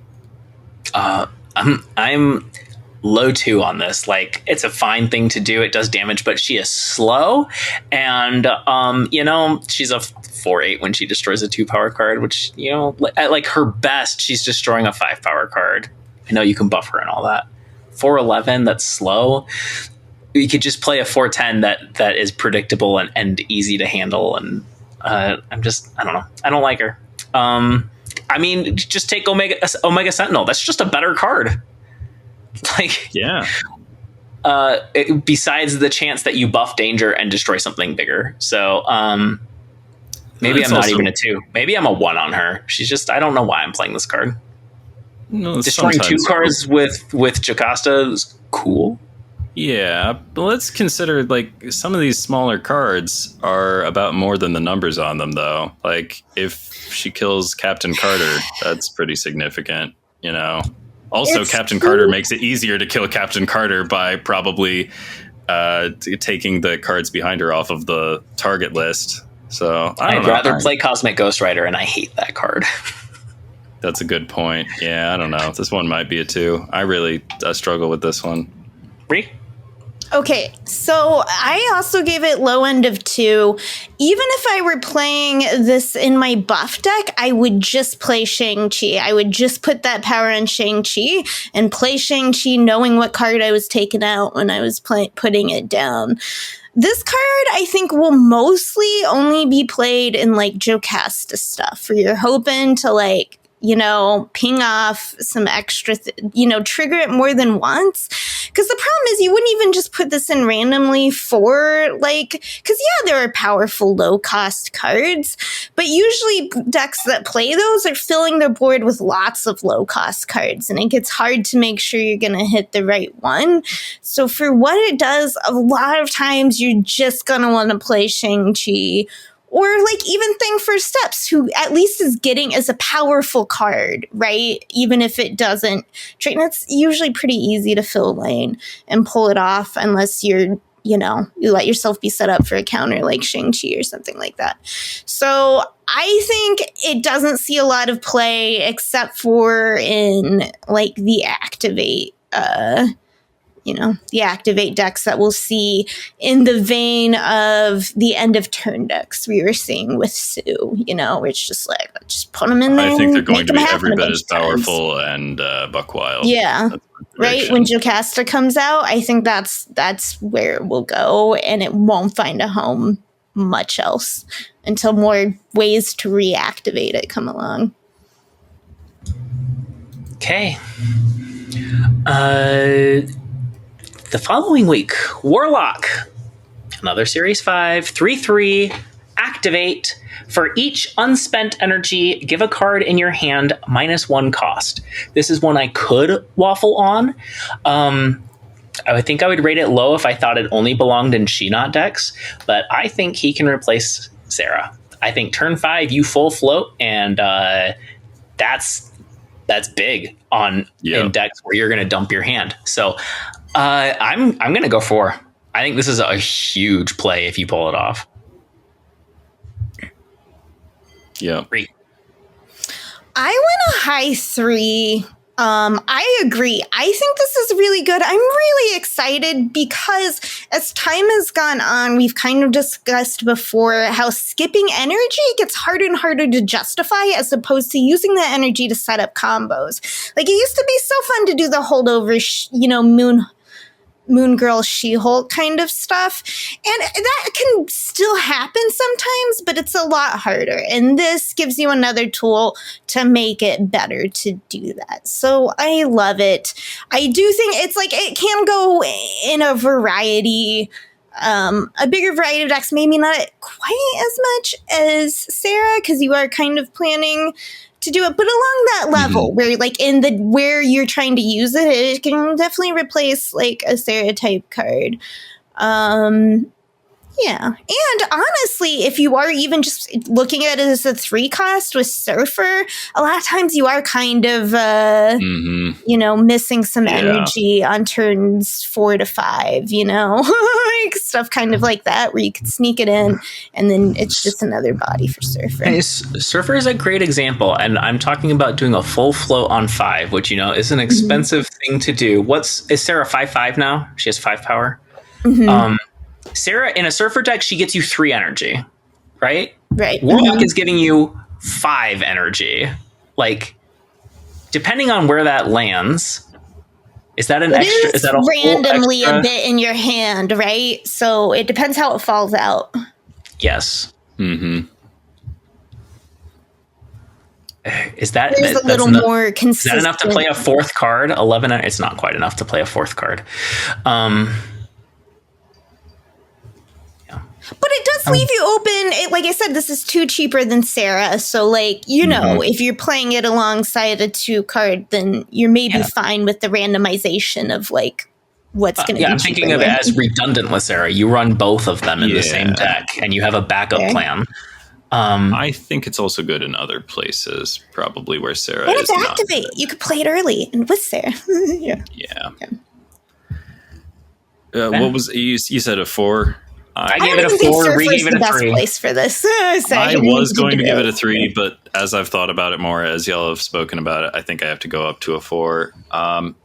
This card, one thing that Sarah doesn't do is give you a bunch of hidden information, and that's what this card does. You're like it's got the Mr. Fantastic First Steps effect kind of thing where like your opponent doesn't know what cards have been discounted, how much, it's going to be very difficult to play around what this card might have done for your opponent. You know what I mean? Also, great with your She-Hulks and your Infinauts and stuff, and also a great thing to double with Jocasta. Yes. I think this card is like the only thing that made me think that maybe this card isn't a 4 is that Mobius wants to buy a new jet ski. Like the cost reduction is vulnerable in a way that extra energy is currently not. You know what I mean? And people really do play Mobius. So unless something changes about that, we definitely won't be good on release week. Yeah. Maybe it is only a 3. I don't know. But like, I think that extra information that you have about stuff like all those, the free cards that your opponent cannot anticipate. I hadn't considered the Surfer angle. High 3, low 4, something like that. Real strong. You don't usually play Sarah and Surfer, right? But I know a lot of people do. I'm a Hope Summers girly, you know. Orlok seems really good. Really good. Even if it is only a 3. Like, this is kind of a must-own card, I think, for, like, everybody. This one seems like the least skippable, except Jocasta, which also seems extremely unskippable.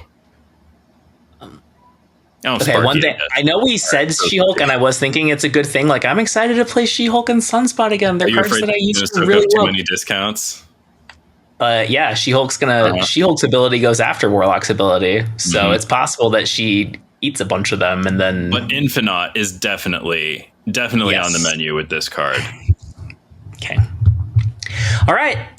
The next week, we have 2 more cards and we're done. Jocasta, Series 5. We've already talked about her a whole bunch. 3/4, activate. Immediately activate your other cards here without using up their activate abilities. Rie. All right, this is my first 4-star of the season. Even though she's like an archetype defining card. You know what I mean? She takes the activates and she brings them. She's that card that finally brings them together the way that Sue and stuff brought together the end of turn cards. So, I think, if you are going to get the one card, probably this one, unless you just hate the idea of her. And she's a good cost for an activate card, you know, which she obviously has to be at 3. So you have, 3 turns you can play her.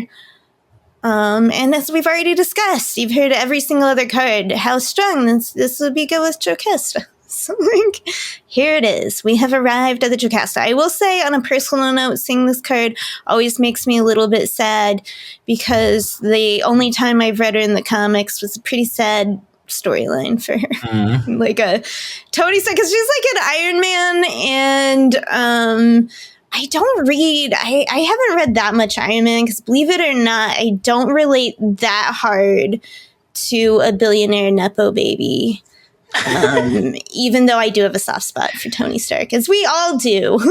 So, she was there and she just kind of got screwed over by everyone and was sad and beaten. I don't know. So, like, every time I see it, it's just like this memory, this like intrinsic memory of the story of the character hits me, and I'm like, oh, Jocasta, I'm sorry. Someone will have to recommend me some like happier times to look up whenever I have time to read more things than I already have. Maybe she's just a sad character.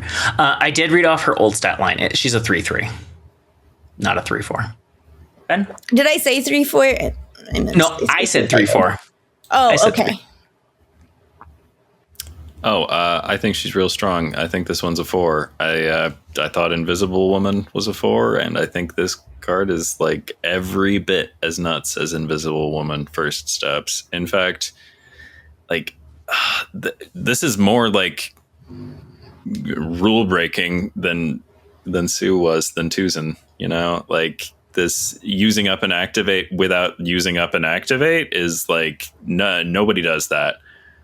This is like if Tuzin did let Human Torch double twice and the Thing murder twice, like this is wild.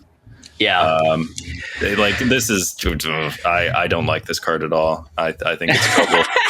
I think it's going to be unfun, and I think it's stupid. 4. Yeah, she's my lowest 4, but I think she's a 4. And even if she doesn't prove to be 4 power, which I think she will, or I mean, like that strong of a card, I think it's the kind of card everybody needs, right? Like, this is because, you know, it's archetype defining and all that.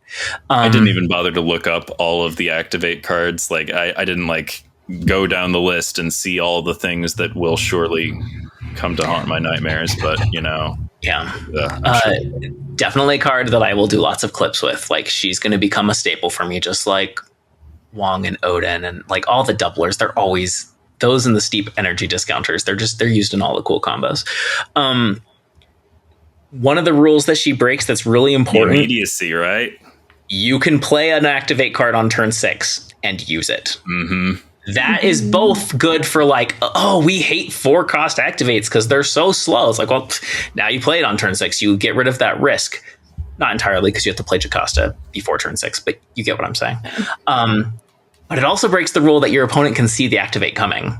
right? They know Jocasta's there, but they don't know what you're doing with Jocasta, right? Are you dropping a giant scarlet spider? Are you dropping Omega Sentinel? Like, they have no idea what you're about to do. Only once, but still, like, it could be a big ability that you're about to pop off if it's not face up. I think sometimes it'll be correct to do it on turn 4 or 5, especially if you suspect they might try to snipe you with a super adaptoid or something. You know? Yeah, and we don't have Ghost. We don't have Ghost is for end of turn. Oh yeah, that's right. I lump them all together in my head because because 2's in his activate. Like, I get it. Yeah. Yeah, no, Ghost is a turd. I cannot believe they made that card. Yeah, what a wild choice. Sheesh. They literally managed to make her worse. Every time I think of her. Like, at first I was like, it's fine. Shocking. Every time you mention, oh yeah, she doesn't even do that. Do you think that she will let you repeat and activate you already used? I hope not. Says without using up their activate abilities. Yeah, but what if it's already used up? Once you've used it up, I think you're done. That's my... I'm so split on that. Yeah, I'm so split on that. But I'm like 50-50. Usually I have like a leaning on the rules, but this one I have no idea. If I had to pick one, I'd go with Ben and say that not if they were already used. I would too. But who knows? Like, double Jocasta is going to be a fun thing to do. The second one will not activate the first one, but the first one will activate the second one. Anyway, wow. Cool card. I think you can do stuff like Shuri and then Scarlet Spider on turn 6 and activate it immediately. Like, there's cool stuff you can do with this card that you just could not do before. I don't know why that's my example, because you could technically do that. You can do it on turn 5 and then do it again on turn 6 with Scarlet Spider's natural activation. But yeah. There's a reason that's in my mind and I can't think of it. Better put an armor in that lane. She's a super cool card. Yeah, that's the thing is, like, yeah, don't leave it so vulnerable.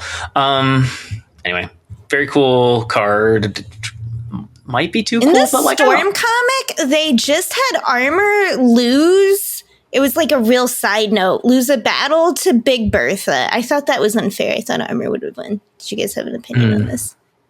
I mean, I don't know. She's like Westlake Avengers or something, right? Big Bertha. West Coast. Big. Not that. Midwest Avengers? What is the team that's got like Flatman and Squirrel Girl on it? She's on that team, right? Great Lakes Avengers. Storm comic. That's it. Maggot's in the Storm Sanctuary running like a gladiator deal. Wait, Maggot? Like Maggot from the 90s Maggot? I think so. This is the first. You probably have heard him. This was my first time doing Maggots. You know, I only have specific old X-Men knowledge. So yeah. Is he the guy with the 2 bugs that are his guts? Yes, that's the one. You know how they used him to go into space and have his leeches like eat this dead body that was in the way of NASA observation? It was like, it's just, I'm like, I guess if your X-Men name is Maggot and your power is maggots eating dead flesh. Anyway, sorry. Yeah, what else are you good for? Back to whatever. We have one more Series 4 card dropping at the same time as Jocasta. Super Adaptoid, 3/5. It's Rogue for activate. On reveal, steal the text from an enemy activate card here. Ben, you're first. I'm going to give this one a real nice 3. I love a 3/5, and there's going to be no shortage of targets. I'm telling you, this stupid Robots Means Activate deck is going to be like... It's going to be very good and very everywhere, and people will want to play it. And it's just going to be... There's going to be so much to... People already play activate cards. There are already things to steal with Super Adaptoid on a pretty regular basis, probably. And it's a 3/5. Rogue is a 3/2 for a reason. Yeah. Like, if you Super Adaptoid a Scarlet Spider, like, ooh, It's got 5. And it's like a Zabu Scarlet Spider. It's like you played your own and also told theirs to go fuck itself. It's a pretty cool card. Like the floor on this card is so high. It's a 3/5. It's a natural ass 3/5. And like not in that like Red Guardian way. Like you can play this on Deep Space and it's still a 3/5. I'm giving it a 2. I like 3/5 is nice, but I think a lot of the times it's just going to be a vanilla 3/5, or you're going to take an activate ability that's not super interesting, or maybe you'll take it after your opponent has already used it, and like then you get to use it too, but you didn't stop them from doing theirs. You can't target it. What if it's a Jocasta lane and they have 3 or 4 things built up there? What if you don't take the important thing? What? I think they're all going to be important enough that you'll feel like you got your money's worth if it hits a Jocasta lane, whichever thing you're stealing. It's disruptive, but I mean, I am probably the lowest on this podcast on tech.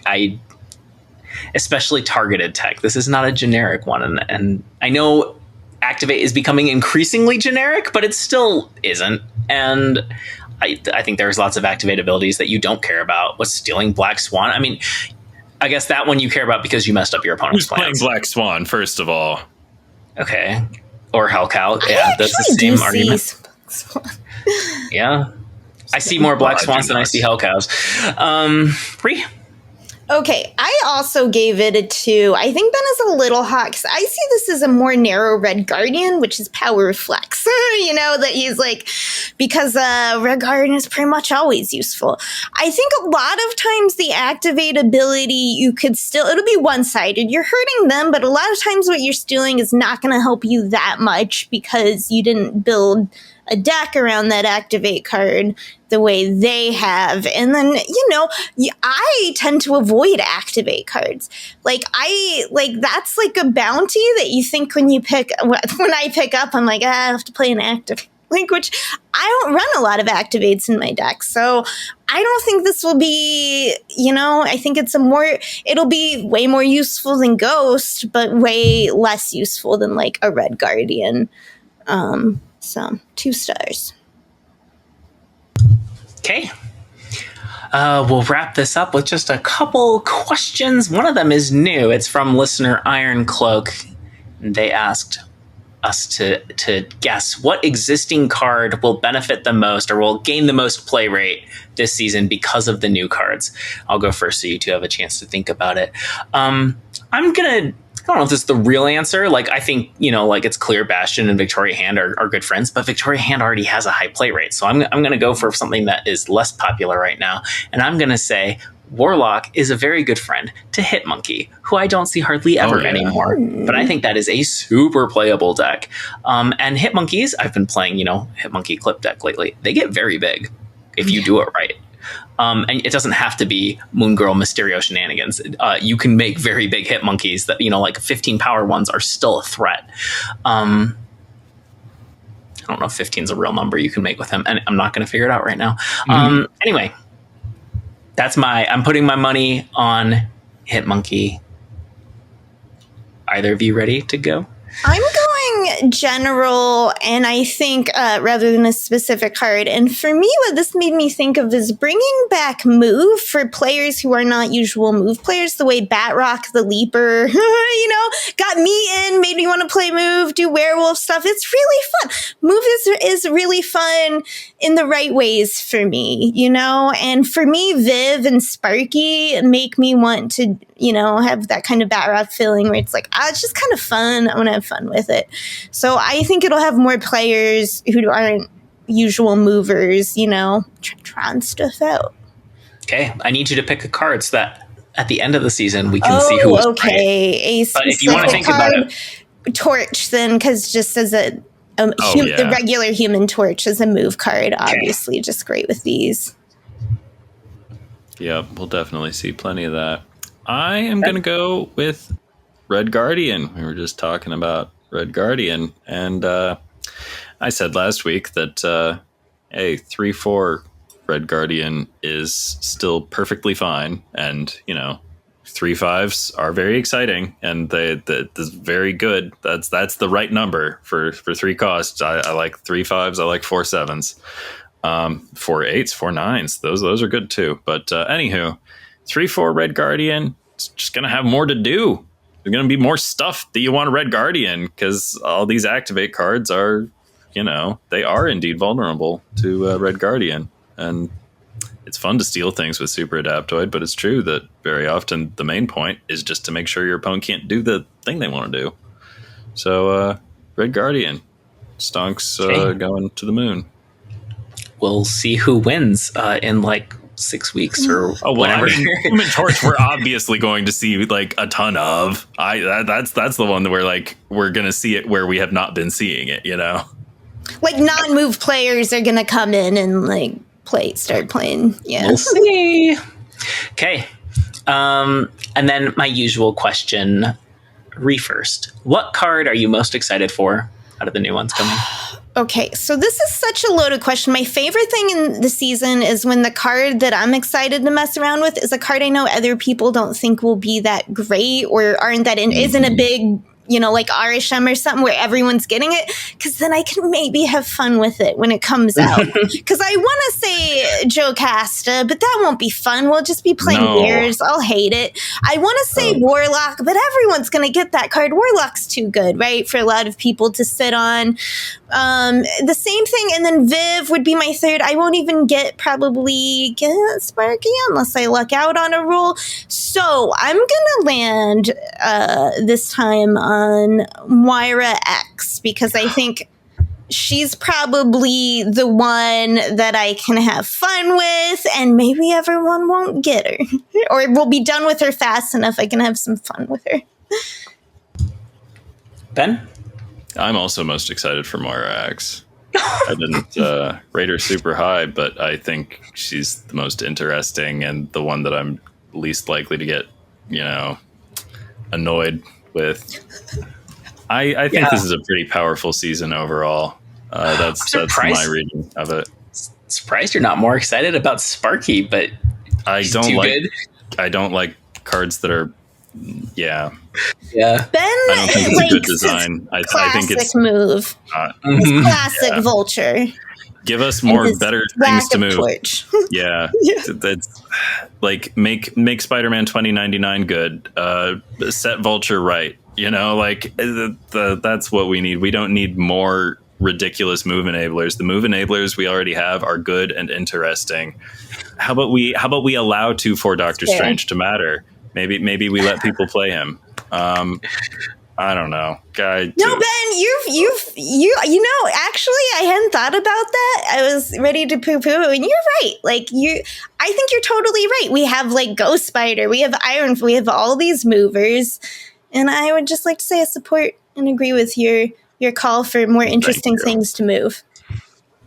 In a podcast, we haven't done. Give us an idea that it moves, and what does it do when it moves? Do you have something? Me? Yeah, I'm just curious. I bet you have a new thing for a move target. Toad. Whenever this card moves, move an enemy or one of your opponent's cards at the same location. Instantly. So whenever you move Toad, Spider-Man grabs one. Yeah. Yep. You're right. There are interesting things they could do that they haven't done beyond just buff up a card as it moves. And we deserve to have that. Thank you for calling attention to it. They love power scaling. And I get it. Ultimately, that's what matters is the power.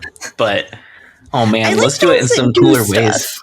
Yeah, ditto. And so, for a podcast first, I am also picking Moira X. You would think Jocasta or Warlock or something like that, right? No, and they're almost certainly going to be Jocasta is almost certainly going to be the card I play the most out of these, just because I like doing silly shit. But Moira, I was bummed that I have to wait for the entire season to play Jocasta with all these fun cards. And Warlock's also right at the end, so I can't do, big explosive final turns, although I can already do that with Fallen One and Sarah. But Moira's the first week. I get her next week. I'm so excited. That's going to be a fun card to mess around with. Okay. And people have Viv, too, so it won't be, you know what I mean? And Sparky, maybe. So, we might see a variety of decks. And Awesome Andy. Yeah. Yeah. Awesome Andy is... that card is not going to happen. That card's getting like it. I'll play it. It buffs things. I'll try. I have a Toxie Doxie deck I've played all week, so I'll try it sometime. Yeah, just shove it right in there. Compare Awesome Andy to Ironheart. Ironheart is so much better than Awesome Andy. Toxie 2/5 and 3/6. 2/5 is the better stat line. 2/5 activate, and also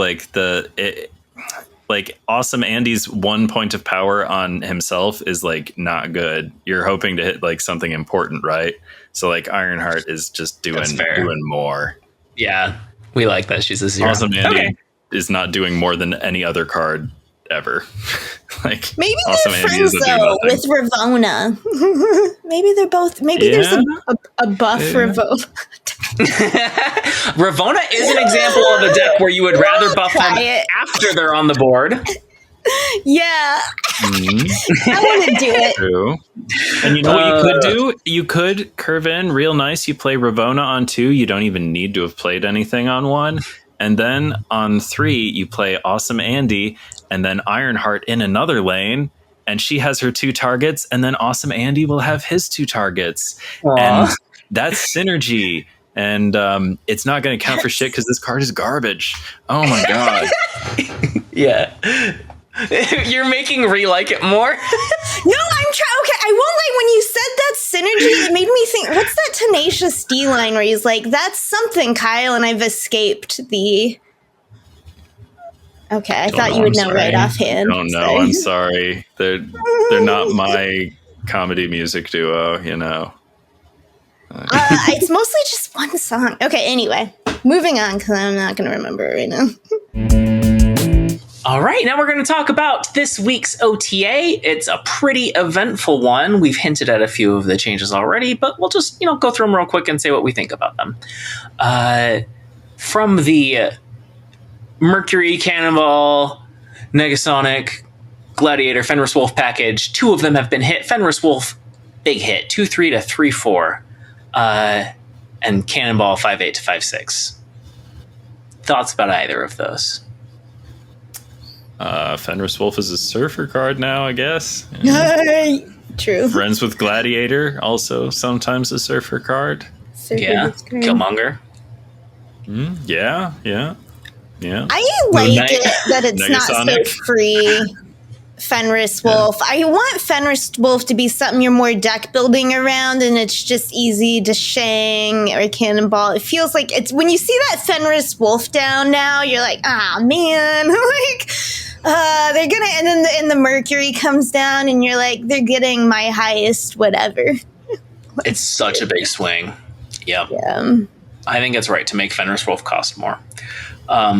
And then Cannonball, just the idea that he's not so sure to swing the lane, also a good one. I saw a lot of people calling for him to be a random card or a card with less power, and I'm like, that would kill the card. That would kill the card. I agree. The ability is so good. You can...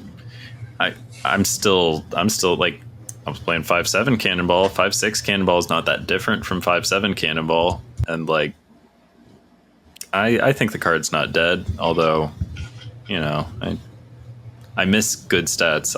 I feel comfortable playing cards with good stats, but it is the unfortunate thing where it's Cannonball's paying for Mercury's crimes, kind of, right? Kind of.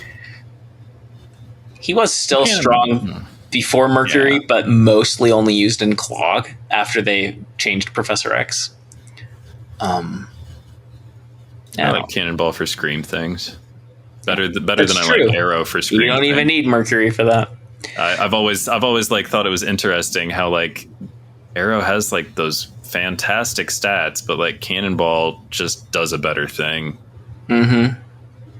Okay, and then Juggernaut. This is the first time Juggernaut's changed, right? Certainly the first time since I've played. It goes from 3/3 to 4/5. Also a massive hit. Jug's always been good, and I feel like recently has been even better because there's so much combo stuff happening. You know what I mean? Where things are played out in sequence that the effect impact of disrupting that is greater in so many more decks, I feel like. Maybe there's also more, it's less common for boards to be full, so it's easier for Juggernaut to be effective. Yeah. For a while, everyone was filling boards, and now that has become less common, or not as frequent. You're right. Yeah. So I think this is a good change. I don't think the card's dead because I think Juggernaut's effect, like Cannonballs, is still very desirable, and it does the thing that other cards don't do.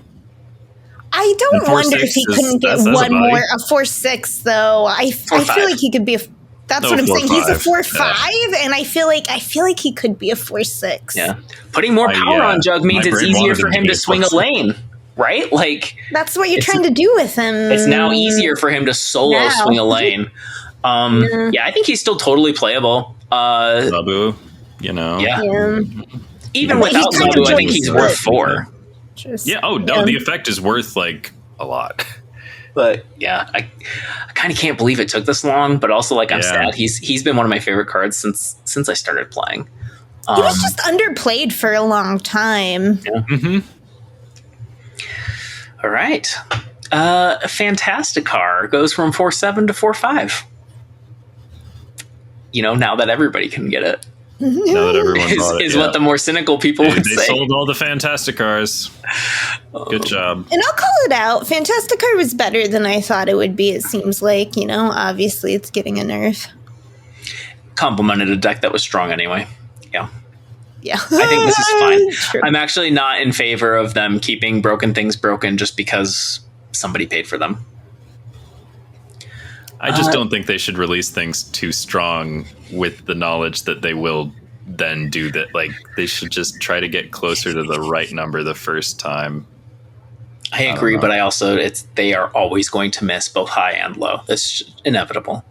We can try to ask them to do better, but I don't think they're never going to get it perfect. It's just a matter of scale, like the size that they can play test with versus what the player base can. I just wish they wanted to get it perfect a little more than I think they do. You know what I mean? Like, I don't think they're trying all that hard. I think I think some people think that like the finances strongly inform like card balance. I don't think that, but I don't think it's 0. Mm-hmm. I think especially as it relates to the balance of cards as they are released, I think the financial thing does impact it. I think it's got less impact on the later adjustments that we see. Mad Thinker, 1/1 to 1/2. I mean, why didn't it release like that? Yeah. It's still an awkward card. Uh-huh.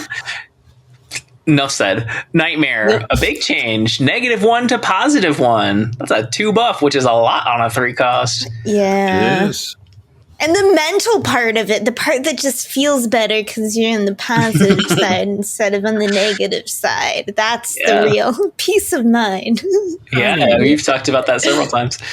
Some of it is perception, but also some of it is just like you play it there and you're losing the lane already. I don't know. I think playing a card with negative power it's rough stuff. Even playing a card with like 0 power is rough stuff. Yeah, I like that they swung it by 2. I think maybe they could go a little higher. Yeah, I think so too. I don't know. I think you'll be sad if you saw a lot of Nightmare running around. To be honest, I want to be the Nightmare. I have no desire to play myself. I just don't think it needs to be so pitifully insubstantial. But the thing is, you don't know when they hit that Nightmare. You don't know what got hit. You don't know if it can beat you at all. It is a card that I don't want. And you will hate that if you run against it a lot. Mm-hmm. But I will, but I want to play it. So so you want it to be in that sweet spot where people still don't like it. Silver Surfer First Steps. The opposite problem from Fantasticar, although of course she's still for sale. 3/4 to 3/5. I hardly ever see her, so a buff makes sense. I think this makes it a good card. I think this is the difference. I think it has stepped over the line, and now it is good. Are you interested in getting her next month? Yeah. Is it next month I have to wait? I suppose so. Yeah. I mean, next week. Next week? She'll be in Series 4-packs next week. Okay. For a minute, I was like, wow, that's a long time to keep. Sorry. Next season is what I meant. America Chavez. A card that Ben already thinks is strong and underrated. 1/2 now gives +3 instead of +2. I guess everything needs to be Black Cat now. She's just a 1/5 without any downside. 1/5. A 1/5 with potential upside. Like it's not that hard to like throw 3 or 4 cards that benefit from this into your deck, and like you're just it's crazy, wild. Yeah, like the only time that +3 isn't good enough is on this new 1-cost Vulture. That's the only place where a +3 is paltry and not worth doing the thing for. This is now other people are going. I don't like this change. I think she's just fine. You brought up Black Cat, rightly. 1/5. How are you two feeling about Black Cat? I see tons of her. I see. I've also been playing a ton of her. Yes, also, right? Because it's like, how can you just not play 1/5? I totally agree, but I have to thank her so much for letting Electra have a reason to once again. We already mentioned it, but right now that it's people are more reliably playing ones that are worth killing. Yeah, that's a good point. Feels good. Feels good. I was gonna say I think she could go 1/4, but yeah, I like it. Doesn't do anything to America Chavez, does she? I mean, other than but that's now less than half. Yeah, but right, the fact that America Chavez there makes Electra not worthless, which was always the problem. Too often it was like, why didn't I put a different card here? And now it's like, she's doing something with this one extra energy I had this turn. And I don't think we have to keep a card alive just for Electra, but I like the idea that ones are playable just for stats. Daredevil disagrees. Okay. Ghost Spider goes from 1/2 to 1/3.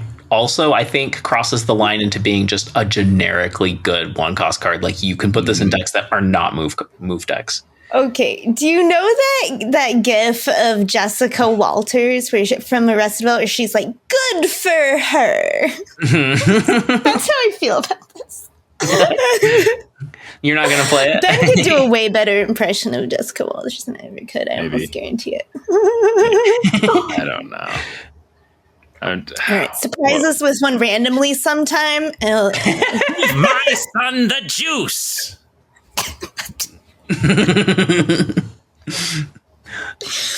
Okay. No, back to our conversation earlier that Ben said, like, we do have movers, and they need to stop giving us cards that just move things better and give us cards that do fun things when they move. Mm-hmm. I like it crossing the line into... It's like such a hard line to balance, right? But I like it when cards can be more flexible. Mm-hmm. And I do too. And not be completely broken in their decks. I don't think this breaks her in move. No, not at all. Maybe people will do some fun stuff like they used to, like when you would, move your like Red Skull. That's so old. Yeah, Red Skull is like a good big card. The numbers are too big these days. That's why I think the Ghost Spider can't exist as just a cute thing that, like, you think 1/3 number, whatever. Like, I wish this were enough to turn back the clock to a freer time for the game. When you could play more interesting things. But I don't know. Maybe this just makes me wish that they were also giving it to Iron Fist, because Iron Fist is a pretty cool card. I was thinking the same thing. Iron Fist is even better for reach, right? Because Ghost Spider, you have to play her in a place where you can play her. There are a lot of decks where I just play Iron Fist and do not play Ghost Spider. Mm-hmm. Yeah, and I think he'd be fine at 1/3 also. Mm-hmm. Okay, that's the OTA. On to our side quests. Our homework is high voltage themed, so we're going to talk about high voltage a little bit. Specifically, what we thought about the bans. With like Shang and Enchantress and all them gone. What'd you think?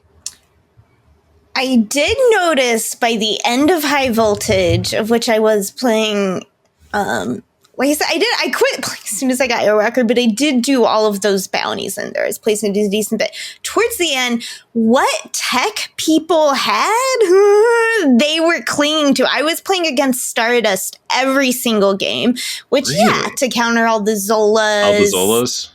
All Leaders. the other stuff running around. Yeah. Your Jubilees and things. Blink. Yep. See? Hello. All the fun to be had. They're like, have fun! No Shang-Chi! I mean, I And then, saw like, one or two Stardust is like, but, I'm here to be the fun police. I mean, I love Stardust, and I didn't make room for Stardust. I did. I still saw tons of tech, including decks that were like almost strictly tech. It's like, really, guys, come on. Like, I did play a little tech, I guess. I played Leech. Anybody else play Leech? I saw way more Leech in the past week than I've seen in the previous year. I played Spider-Man. Spider-Man is tech. People don't know.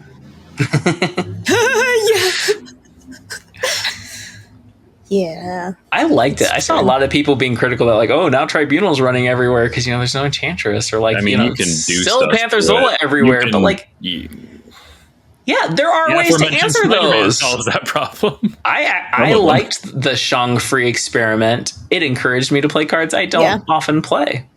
And it made it different, at least, right? Slightly. The meta changed. I still found it to be High Voltage, a snapless slog. Also, it was getting in the way of playing Ladder and Conquest. Yeah.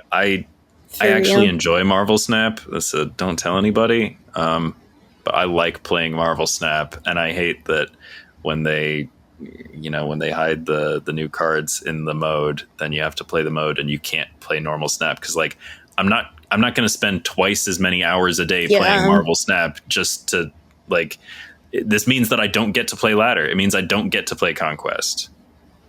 I would like to drop 100% emoji on that statement. I also feel that. It's like, I don't have time. Except for when I get 15,000 points because I decide to get Lions pouting. Okay.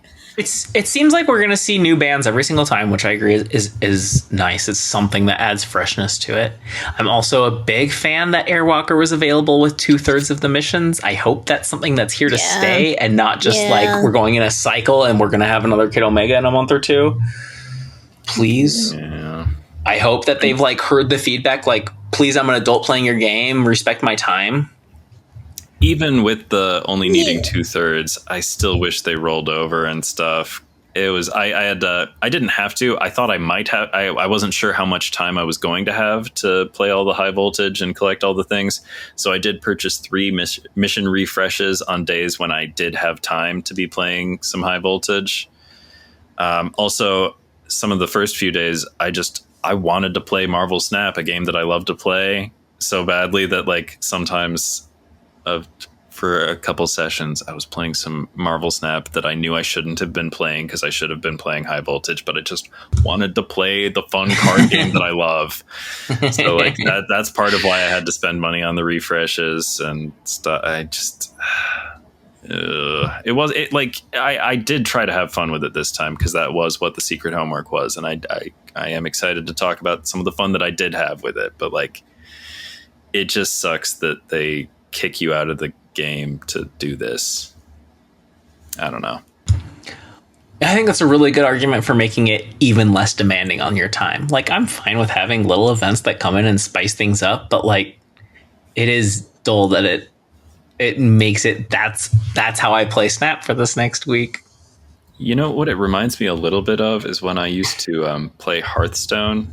I got into playing Arena because, in theory, that's like the smart thing to do with your gold that you get.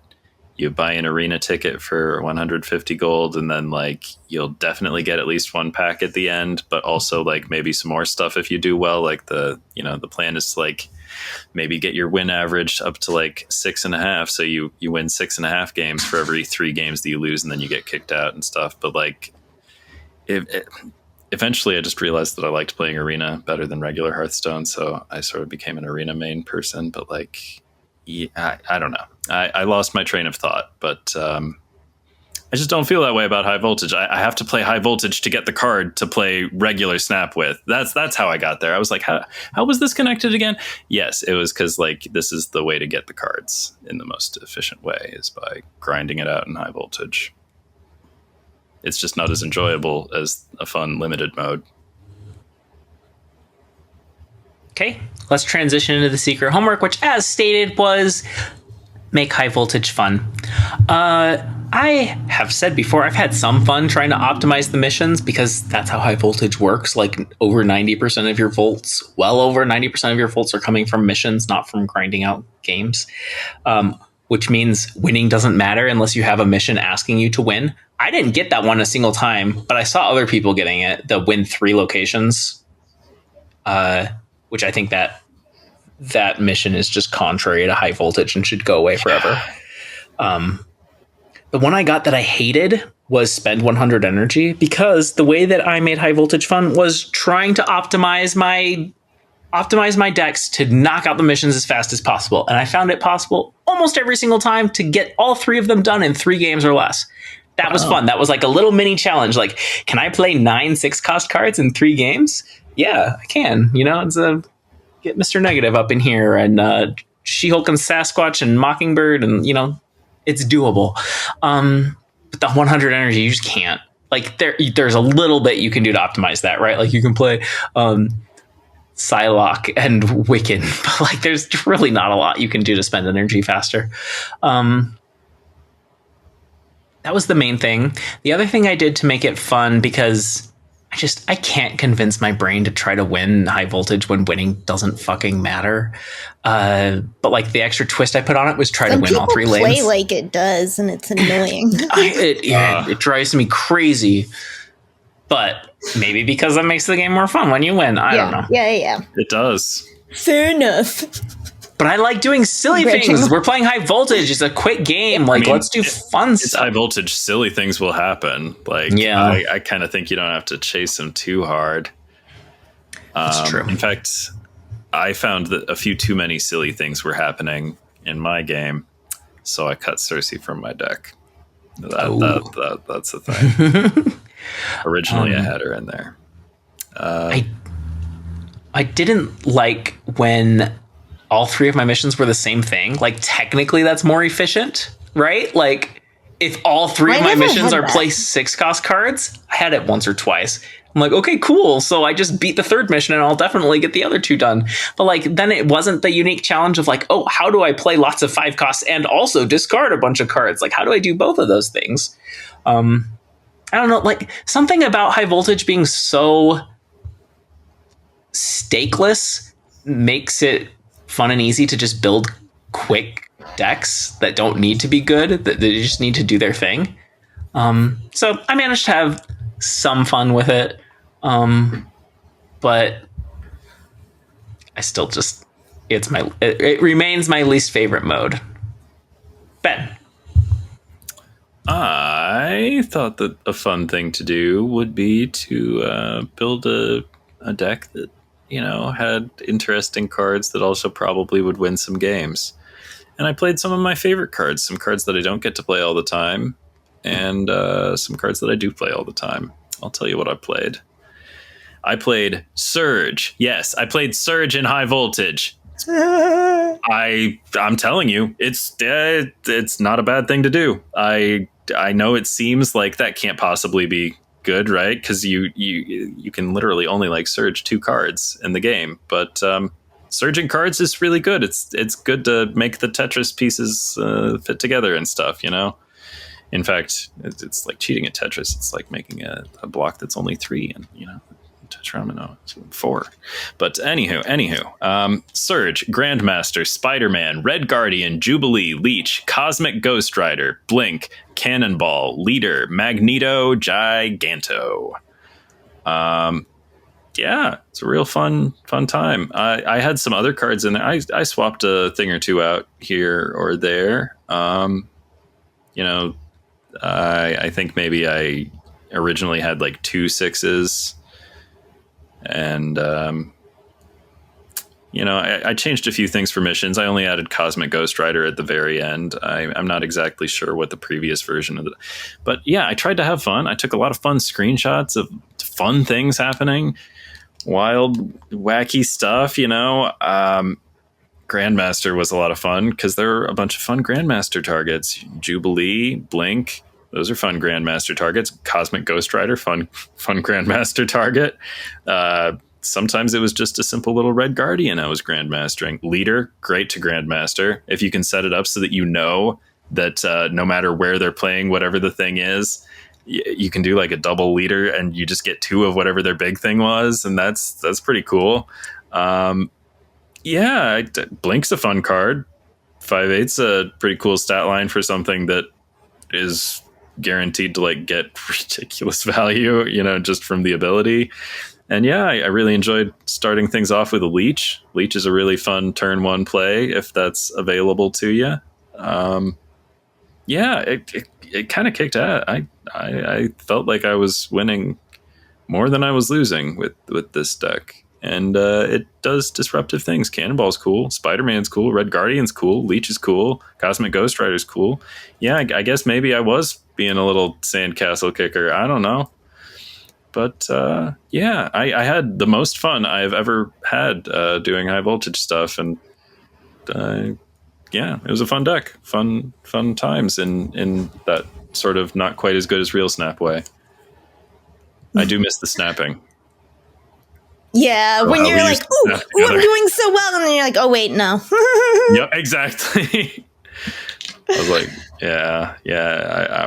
I'm sure I wiped something good with that Leech, but I can't snap about it. I don't know what they need to do about retreating, but like, I find it so obnoxious when people retreat, but also I will retreat. If I only have 1 more 6 cost to play, I'm retreating as soon as I play it. Yep. So I don't know what the solution is. My dream for an unranked mode is that a bot takes over if you retreat. Maybe that's what it is. Maybe they need to have bots take over if you retreat in high voltage so that I can still do my big stuff even if my opponent doesn't like their opening hand or whatever. Anyway, 3. Okay, so I will say I feel like I was dogging everyone for doing all the tech, but I immediately clung to all the tech that was left. And I thought, I was like, okay, what would be really fun for me is to watch people pull all of their shenanigans and get really high cost cards. And the fun thing that you can do with a ton of energy on one turn that you normally can't do is play Valk followed by a really big card. So that it doesn't matter whatever the fuck you played before, or even if you're filling the lane, right? Yes. So like, and every time like fucking Sinister London popped up, and I got to like have like just I love Sinister London with Valk. Yeah, Valkyrie ate good. So like what was really fun to pair with her was Agamotto, because like usually you have the power to do it, and like it's just like, hey, Valk Agamotto will win the lane. And it doesn't matter what they like. They could have pulled off the fancy surfers. They could have done all of that stuff. And you just set them back down to 3. So that was a ton of fun because Agamotto, 1, he's my biggest power card in the deck. Because I have several ways to get around that. 1, because it's great. You have the other chance to pull him with the temporal manipulation, right? And then, Winds of Watum is basically like a juggernaut, and especially in high voltage, knocking someone's Wong out of the way before they like try to do stuff without it and giving them a -5, pretty useful. So like that Agamotto stuff is just fun for me. And then I had little cards that worked with Valk and also gave me big cards. So White Queen's fun in high voltage. She's a card I just love. I have the Noir White Queen that I love to play. So she would give me a big one. I have Leader. At the end of high voltage, I would take it out, actually, because I was seeing so much Stardust probably and replace it. But for a while, I was doing pretty good. Makari, cards that I like. Also good for just throwing like a Valk over because I didn't have enough energy. Rogue, there's always something to steal in high voltage that's important. Red Guardian, a tech that was not banned. So for funsies, and because the only other reach I had was Makari. Victoria Hand, because I also have Valentina and Mirage. Once again, cards that I can throw down that will fill in a Valk lane that will give me like bigger cards to play out because I have a bunch of little cards along with like Hawkeye also to give me cards. Going with Victoria Hand as well. And this was fun. This was fun until the end when it was like, okay, I need to adjust this for all the Stardust. Take out leader. But hells yeah. Valk? Just Valking. Pretty fun. Pretty fun. I'm surprised I didn't see more Valk, to be honest, from other people. I didn't see much of her at all, and I didn't play her a single time myself. So good. Despite her being my favorite card in the game. How often do you get to play super giant card right after Valk on the turn? I mean, whenever you want. Good. She's a 4/6 or a 4/7, I think. And they like Gwen pulled all their stuff. They're so proud of it. And then you're just like, bam. Yeah, I like that you two solve this, have fun with it by playing cards that you like. That's probably what I should have done, but I just like min-max the game as much as I can and maybe add a small twist. Like we're trying to get casseroles here, which I guess is sort of like trying to win, but like I want to win all 3 lanes, even though I never had that mission. And I hate that mission and I don't think it should exist. Okay. Yeah. Ree, you're assigning next week's homework. All right. Okay. I am in honor of next week's homework and of I had just a reason I had not seen K-pop Demon Hunters is that I was trying to watch the show Wednesday before I was chatting with my friend who was also very into the show Wednesday. And by the way, the second season of Wednesday is better than the first season. A couple episodes in, and I agree. It's very fun, and they took out the obnoxious, like there's no Wednesday doesn't have romance, which the little 3 triangle we've discussed before annoys me. They focus on the mystery and the horror, and how am I forgetting his name? Who plays Fester? Uncle Fester's like fucking brilliant. Fred Armisen. Thank you. I knew you would know it, and. Anyway, so that's been a treat. Also, I saw Superman and attention span wise for me, doing pretty good for TV for this year. But when I finally met with my friend, I'm like, okay, everyone's been telling me to watch it and my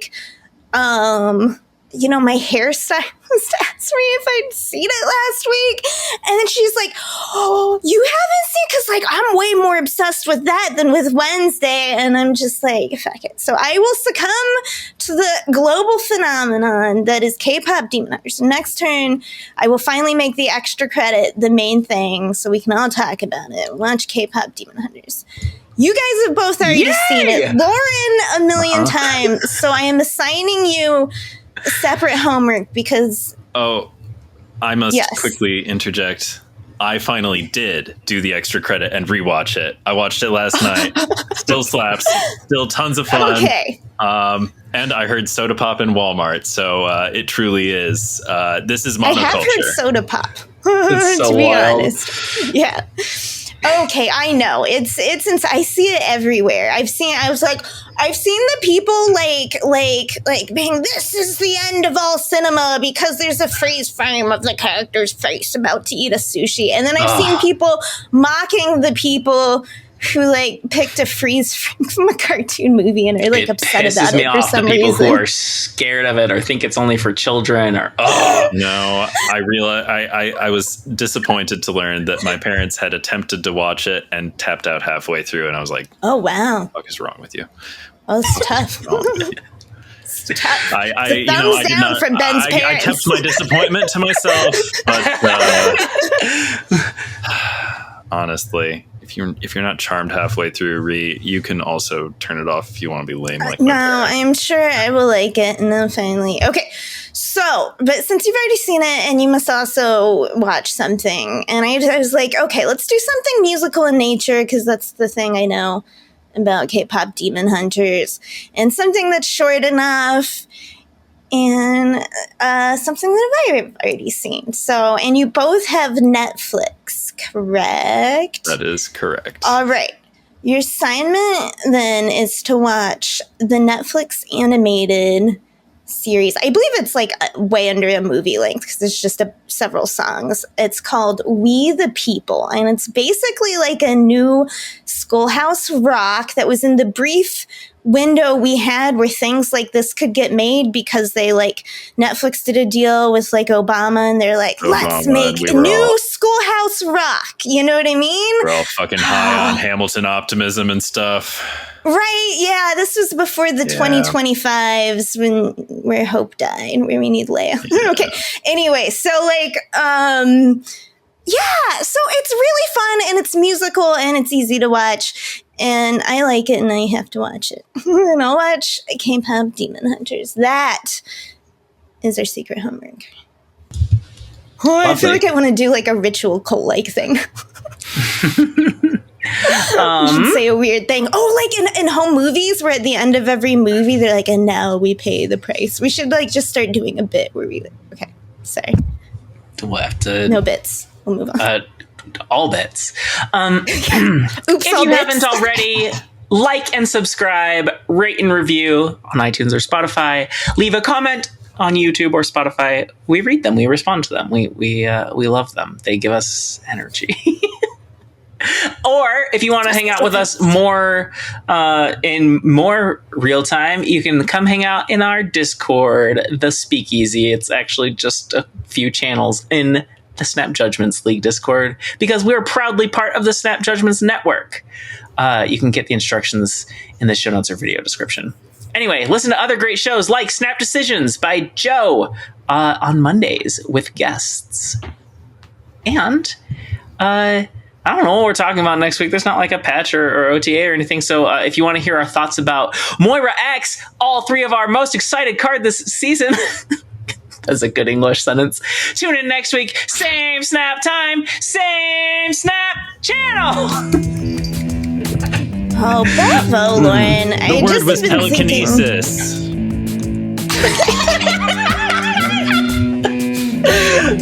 Wait, I want to hear more about Bravo Lauren.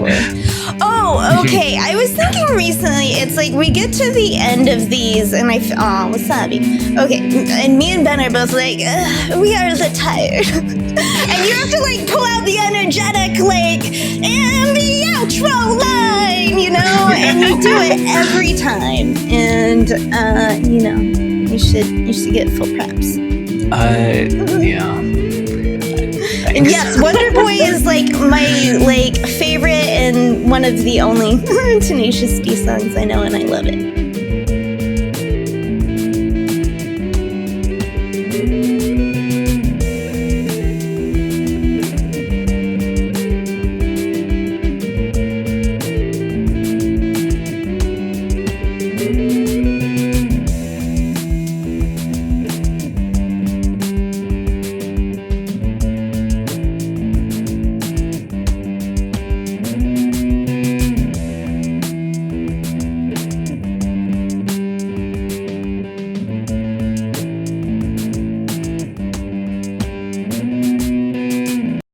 Telekinesis, Kyle.